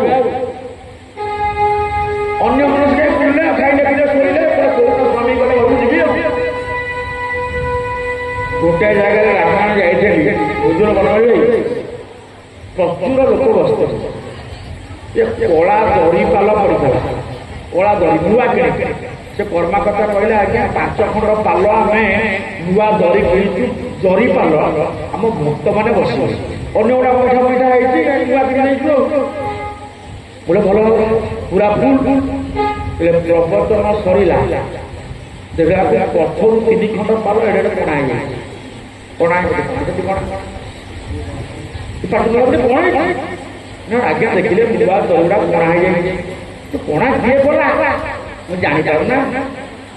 ଯୋଉମାନେ ପଛରେ ବସିଥିଲେ ସେମାନେ ରାମାୟଣ ଶୁଣିବାରେ ନଥିଲେ, ସିଏ ଘର କଥା ଗପୁଥିଲେ, ତା କଥା ଆ କଥା ତା କଥା ଶୁଣିଲୁ ଏଇଆ ହେଲା, ହେଇ ତୋ ବୋଉ କହୁଥିଲା, ହେଇ ମୋର ପାଦେ ଏଇଆ ହେଲା, ଏମିତି ଗପି ଗପିକି ନଖରେ ପାଲ ଛିଣ୍ଡେଇ ଛିଣ୍ଡେଇ କଣା କରିଦେଇଛନ୍ତି। କାମ ସଇଲା ବୁଲିଆ ଭଗବାନ କି ଜୟ। ଏ ନୂଆ ପାଲ କଣା ହେଲା କେମିତି ନା ଗାଁ ଗଲା ଆସିଥିଲେ ବସି ଘର କଥା ଗପିକି କଣା କରି ପରେ ରାମାୟଣ ତାকে ଶୁଣୁଥିଲେ। ସତୀ ଆଉ ଶୁଣିଲେ ନାହିଁ। ରାମାୟଣ ସରିଲା ପରେ ସ୍ୱାମୀ ସ୍ତ୍ରୀ ଯେତେବେଳେ କୈଳାସକୁ ଫେରିଲେ, କଣ ହେଲା ଜାଣିଛନ୍ତି? ସତୀ କହିଲେ, ହେ ଚାଲ ଚାଲ ଶୀଘ୍ର ଚାଲ, ବେକାର ତୁମ ସାଙ୍ଗରେ ମାସେ ହେଲା ଆଇନି, ଇଏ ବାବାଜୀ ତୁମଠାରୁ ତ ଜ୍ଞାନରେ କମ୍, କାହିଁ ଆଇନ କହୁଥିଲି? ମୁଁ କିଛି ଶୁଣିନି, ଆଉ ଚାଲ ମୁଁ ଜାଣି ଶୁଣି ନା। ବାଟରେ ଆସିଲା ବେଳେ ଯୁଗଟା ହଉଛି ତ୍ରେତୟା। ଭଗବାନ ରାମ ରୂପରେ ଅବତାର ନେଇଛନ୍ତି, ବଡ ହୋଇଛନ୍ତି, କୈକେୟୀ ମା ବର ମାଗିଛି, 14 ବର୍ଷ ବଣୁ ଯାଇଛନ୍ତି, ଦଣ୍ଡକାରଣ୍ୟ ଭିତରେ ଯାଇ ପହଞ୍ଚି ଯାଇଛନ୍ତି। ରାବଣ ଆସି ସୀତାଙ୍କୁ ଚୋରି କରି ପଳେଇଲେ। ରାମ ଏବଂ ଲକ୍ଷ୍ମଣ କାନ୍ଦି କାନ୍ଦି ସେ ଜଙ୍ଗଲ ଭିତରେ ସୀତା ଖୋଜୁଛନ୍ତି। ଏଇ ଯୋଉ ଦଣ୍ଡକାରଣ୍ୟରେ ରାମ ଲକ୍ଷ୍ମଣ ସୀତାକୁ ଖୋଜୁଛନ୍ତି, ସେଇ ଯୋଉ ଜଙ୍ଗଲରେ ରାମ ଲକ୍ଷ୍ମଣ ସୀତା ଖୋଜୁଛନ୍ତି, ସେଇ ଜଙ୍ଗଲ ବାଟେ ଶିବ ଆଉ ସତୀ ରାମାୟଣ ଶୁଣିକି ଘରକୁ ଫେରୁଛନ୍ତି। ରେ ବାପା, ଶିବ ଦେଖିଦେଲେ ଭଗବାନ ରାମ କଥା ଶ୍ରବଣର ପୁଣ୍ୟ ଫଳ କେତିକି ହବ ପରିପୂର୍ଣ୍ଣ ହଉଛି। ଭଗବାନ ଆପଣଙ୍କୁ ଦର୍ଶନ ଦେବେ। କେମିତି ଦେବେ? 9 ଦିନ ଭିତରେ ଯେ ନିଷ୍ଠାପର ସହିତ ଏ ରାମ ଦରବାରକୁ ସମ୍ମାନ ଦେଇ ଶିଖିଛି, ରାମ କଥା ଶୁଣିଛି, ଦେଖିବେ ତା ଘର ଦୁଆରକୁ କେଇ ଜଣ ଆସିବ। ସେ ପଶୁ ହଉ, ପକ୍ଷୀ ହଉ, ଭିକାରୀ କିଏ ହଉ, ବାବାଜୀ କିଏ ହଉ, ତା ଘରକୁ ଆସିବ। କିମ୍ବା ସେ ସ୍ୱପ୍ନରେ କିଛି ଭଲ ଜିନିଷ ଦେଖିବେ, କିମ୍ବା ତାର ଗୋଟେ ଅପୂର୍ଣ୍ଣ କାମ ପୂର୍ଣ୍ଣ ହେଇଯିବ, କିମ୍ବା ପଦାକୁ ଯାଇଛି କେହି ଜଣେ ତାକୁ ଖାଇବାକୁ ମାଗିବ, ବାବୁ କିଛି ଦିଅନ୍ତି ନାହିଁ। ଏ 9 ଦିନ ଭିତରେ ଯଦି ଏମିତି କିଛି ଘଟଣା ଦେଖନ୍ତି, ଜାଣିବେ ସେ ସ୍ୱୟଂ ହନୁମାନଜୀ ମହାରାଜ ହେଲେ ଭଗବାନ ରଘୁନାଥ। ରାମ କଥା ଶ୍ରବଣର ପୁଣ୍ୟ ଫଳ ଏମିତି ମଧ୍ୟ କଳିଯୁଗ ଦଉଛନ୍ତି। ଆମେ ମଣିଷରେ କଥା କହିଲା ବେଳେ ଧଳା ପେଚା ଆସି କେମିତି ବସିବ ନାଇଁ? ଧଳା ପେଚା ଭୟଙ୍କର ସର୍ପ ଠାକୁରଙ୍କ ମେଢ କଳେ ମଧ୍ୟ ଶୋଇବା ଆମେ ଦେଖିଛେ। ଶୁଆ ସାରି ବସି କଥା ଶୁଣୁଛନ୍ତି, କହିଲେ କଳିଯୁଗ ମଣିଷ ଘୋର କଳିକାଳ ଭୟ ନ ହୋଇ ଜ୍ଞାନୀ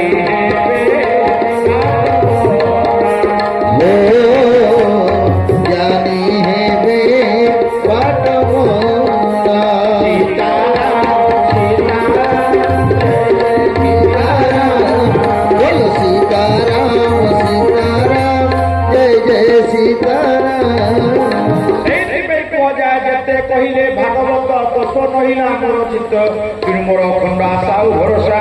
ଆଜି ତ ପ୍ରଥମ ଦିବସରେ ଶଙ୍କର ଭଗବାନ ସତୀ ଠାକୁରାଣୀ ଯେତେବେଳେ ଫେରୁଛନ୍ତି କୈଳାସରୁ ରାମାୟଣ ଶୁଣି, ଭଗବାନ ରାମଙ୍କର ଭେଟ ହେଲା। ରାମ ଯାଉଛନ୍ତି ଯୋଉ ବାଟେ, ସୀତା ସତୀ ଏବଂ ଶିବ ସେଇ ପାଖ ବାଟରେ ଯାତ୍ରା କରୁଛନ୍ତି। ଶିବଙ୍କ ଦୃଷ୍ଟି ପଡ଼ିଲା ରାମଙ୍କ ଉପରେ। ଶିବ କଣ କଲେ, ସତୀଙ୍କର ଅବସ୍ଥା କଣ ହେଲା, ଏବଂ ଶେଷରେ ଶିବ ପାର୍ବତୀଙ୍କୁ କେମିତି ବିବାହ ହେଲେ, ପାର୍ବତୀ କେମିତି ଶିବଙ୍କୁ 14 ପ୍ରଶ୍ନ ପଚାରିଲେ, ଏବଂ ଆସନ୍ତା କାଲି ରାମଙ୍କର ଜନ୍ମ ମହୋତ୍ସବ ପାଳନ କରିବା। ଦ୍ୱିତୀୟ ଦେବତା ବାଲକ ରାମଙ୍କ ପାଇଁ ସବୁ କଣ୍ଢେଇ ଆଣି ଲଗେଇବ କୃଷ୍ଣ ପାଇଁ ଲଗେଇବ କୁଆଁ ଛୁଆ ଖାଲି କୁଆଁର ରାମ ଆସିବ ତାଙ୍କୁ ନଡୁ ବାଣ୍ଟିବ ନଡୁ ଭୋଗ କରିବ ଯୋଉ କୁନି କୁନି ପିଲାମାନଙ୍କର ଶରୀର ଭଲ ହଉନାହିଁ ତା ମା ବାପା ମାନେ ଛୋଟ ଛୋଟ ନଡୁ ଆଣିକି ରାମଙ୍କ ପାଖରେ ଭୋଗ କରି ପିଲାର ମୁଣ୍ଡରେ ଟିକେ ବୁଲେଇ ଦେଇ ବାଣ୍ଟି ଦିଅ ପିଲାର ମଙ୍ଗଳ ହବ ଇଏ ସବୁ ରାମ ଦରବାର ପୁଣ୍ୟ ଫଳ ଛୋଟ ପିଲାଙ୍କ ପାଇଁ ନଡୁ ଭୋଗ କରନ୍ତୁ କ୍ଷୀରି ଟିକେ ଭୋଗ କରନ୍ତୁ ରାମଲାଲା ପାଇଁ ଫୁଲ ବଢାନ୍ତୁ ମଙ୍ଗଳ ଛୁଆ ରାଜା ରଘୁନାଥ କାଲି ଆସିବେ କାଲି ଆମେ ରାମ ଜନ୍ମ କଥା ଶ୍ରବଣ ସହିତ ଆଜିର କଥାକୁ ମଧ୍ୟ ପୂର୍ଣ୍ଣାଙ୍ଗ କରିବା ତାକୁ ସଂକ୍ଷିପ୍ତରେ କାଲି ଆପଣ ଖାଲି କାହାଣୀ ଶୁଣନ୍ତୁ ଦ୍ୱିତୀୟ ବର୍ଷର ମନ୍ତ୍ର 5 ବର୍ଷ ପର୍ଯ୍ୟନ୍ତ ରାମାୟଣର କାହାଣୀ ଆମୂଳ ଫୁଲ ଶୁଣିଲା ପରେ ତାପରେ ଶୁଣିଲ ତତ୍ତ୍ୱ କଣ ଅଛି ଆମେ ତ ତତ୍ତ୍ୱ କଣ ଅଛି ଆମେ ତତ୍ତ୍ୱ କହିବା ପାଇଁ ପ୍ରସ୍ତୁତ ଅଛୁ ହେଲେ ନୂଆ ମଞ୍ଚ ଟିକେ ରାମାୟଣ ଭଲ ଶୁଣିବା ତା ଦେହରେ ଜୀବନ ଦର୍ଶନ କଥା ଶୁଣିବା ତେବେ ଆସନ୍ତୁ ମୁଁ ରାମ ଦରବାରର ଯେ ପୂଜକ ଅର୍ଥ ନିବେଦନ କରୁଛୁ ବିଶ୍ରାମ ଆଳତୀ ଆରମ୍ଭ କରିବେ ଆଳତୀ ହବ ନାହିଁ ପ୍ରବର୍ତ୍ତନ ସରିଲା ବେଳକୁ ଆଳତୀ ହବା ଦରକାର ଅଛନ୍ତି ନା କିଏ ନନା ଅଛନ୍ତି ସମସ୍ତେ ଆମେ ଆଳତୀ ବେଳେ ଠିଆ ହେବା ଆଳତୀ ଦର୍ଶନ କରିବା ତାପରେ ଆଳତୀ ପାଇ ପ୍ରସାଦ ପାଇବା ପ୍ରସାଦ ବ୍ୟବସ୍ଥା ହେଇଛି ସମସ୍ତେ ଆମେ ପ୍ରସାଦ ପାଇବା ପୁଣି ଆସନ୍ତା କାଲି ଠିକ୍ 7:30 ପୂର୍ବରୁ ଆସି ଆପଣମାନେ ବସିଥିବେ ପୁଣି ଆମେ କଥା ରଖିବା ଆସନ ଦୁଇବାର ନାମ କୀର୍ତ୍ତନ ସମସ୍ତେ ଆମେ ଠିଆ ହେଇଯିବା କେହି ବସିବା ନାହିଁ ମଙ୍ଗଳ ଆଳତୀ ହବ ଆମେ ଆଳତୀ ଦର୍ଶନ ସହିତ କଥା ଶ୍ରବଣ କରିବା बोलिए नाम भगवान की जय गोविंद जय जय गोपाल जय जय राधा रमण हरि गोविंद जय जय गोविंद जय गोपाल जय समस्त गोविंद जय जय गोपाल जय जय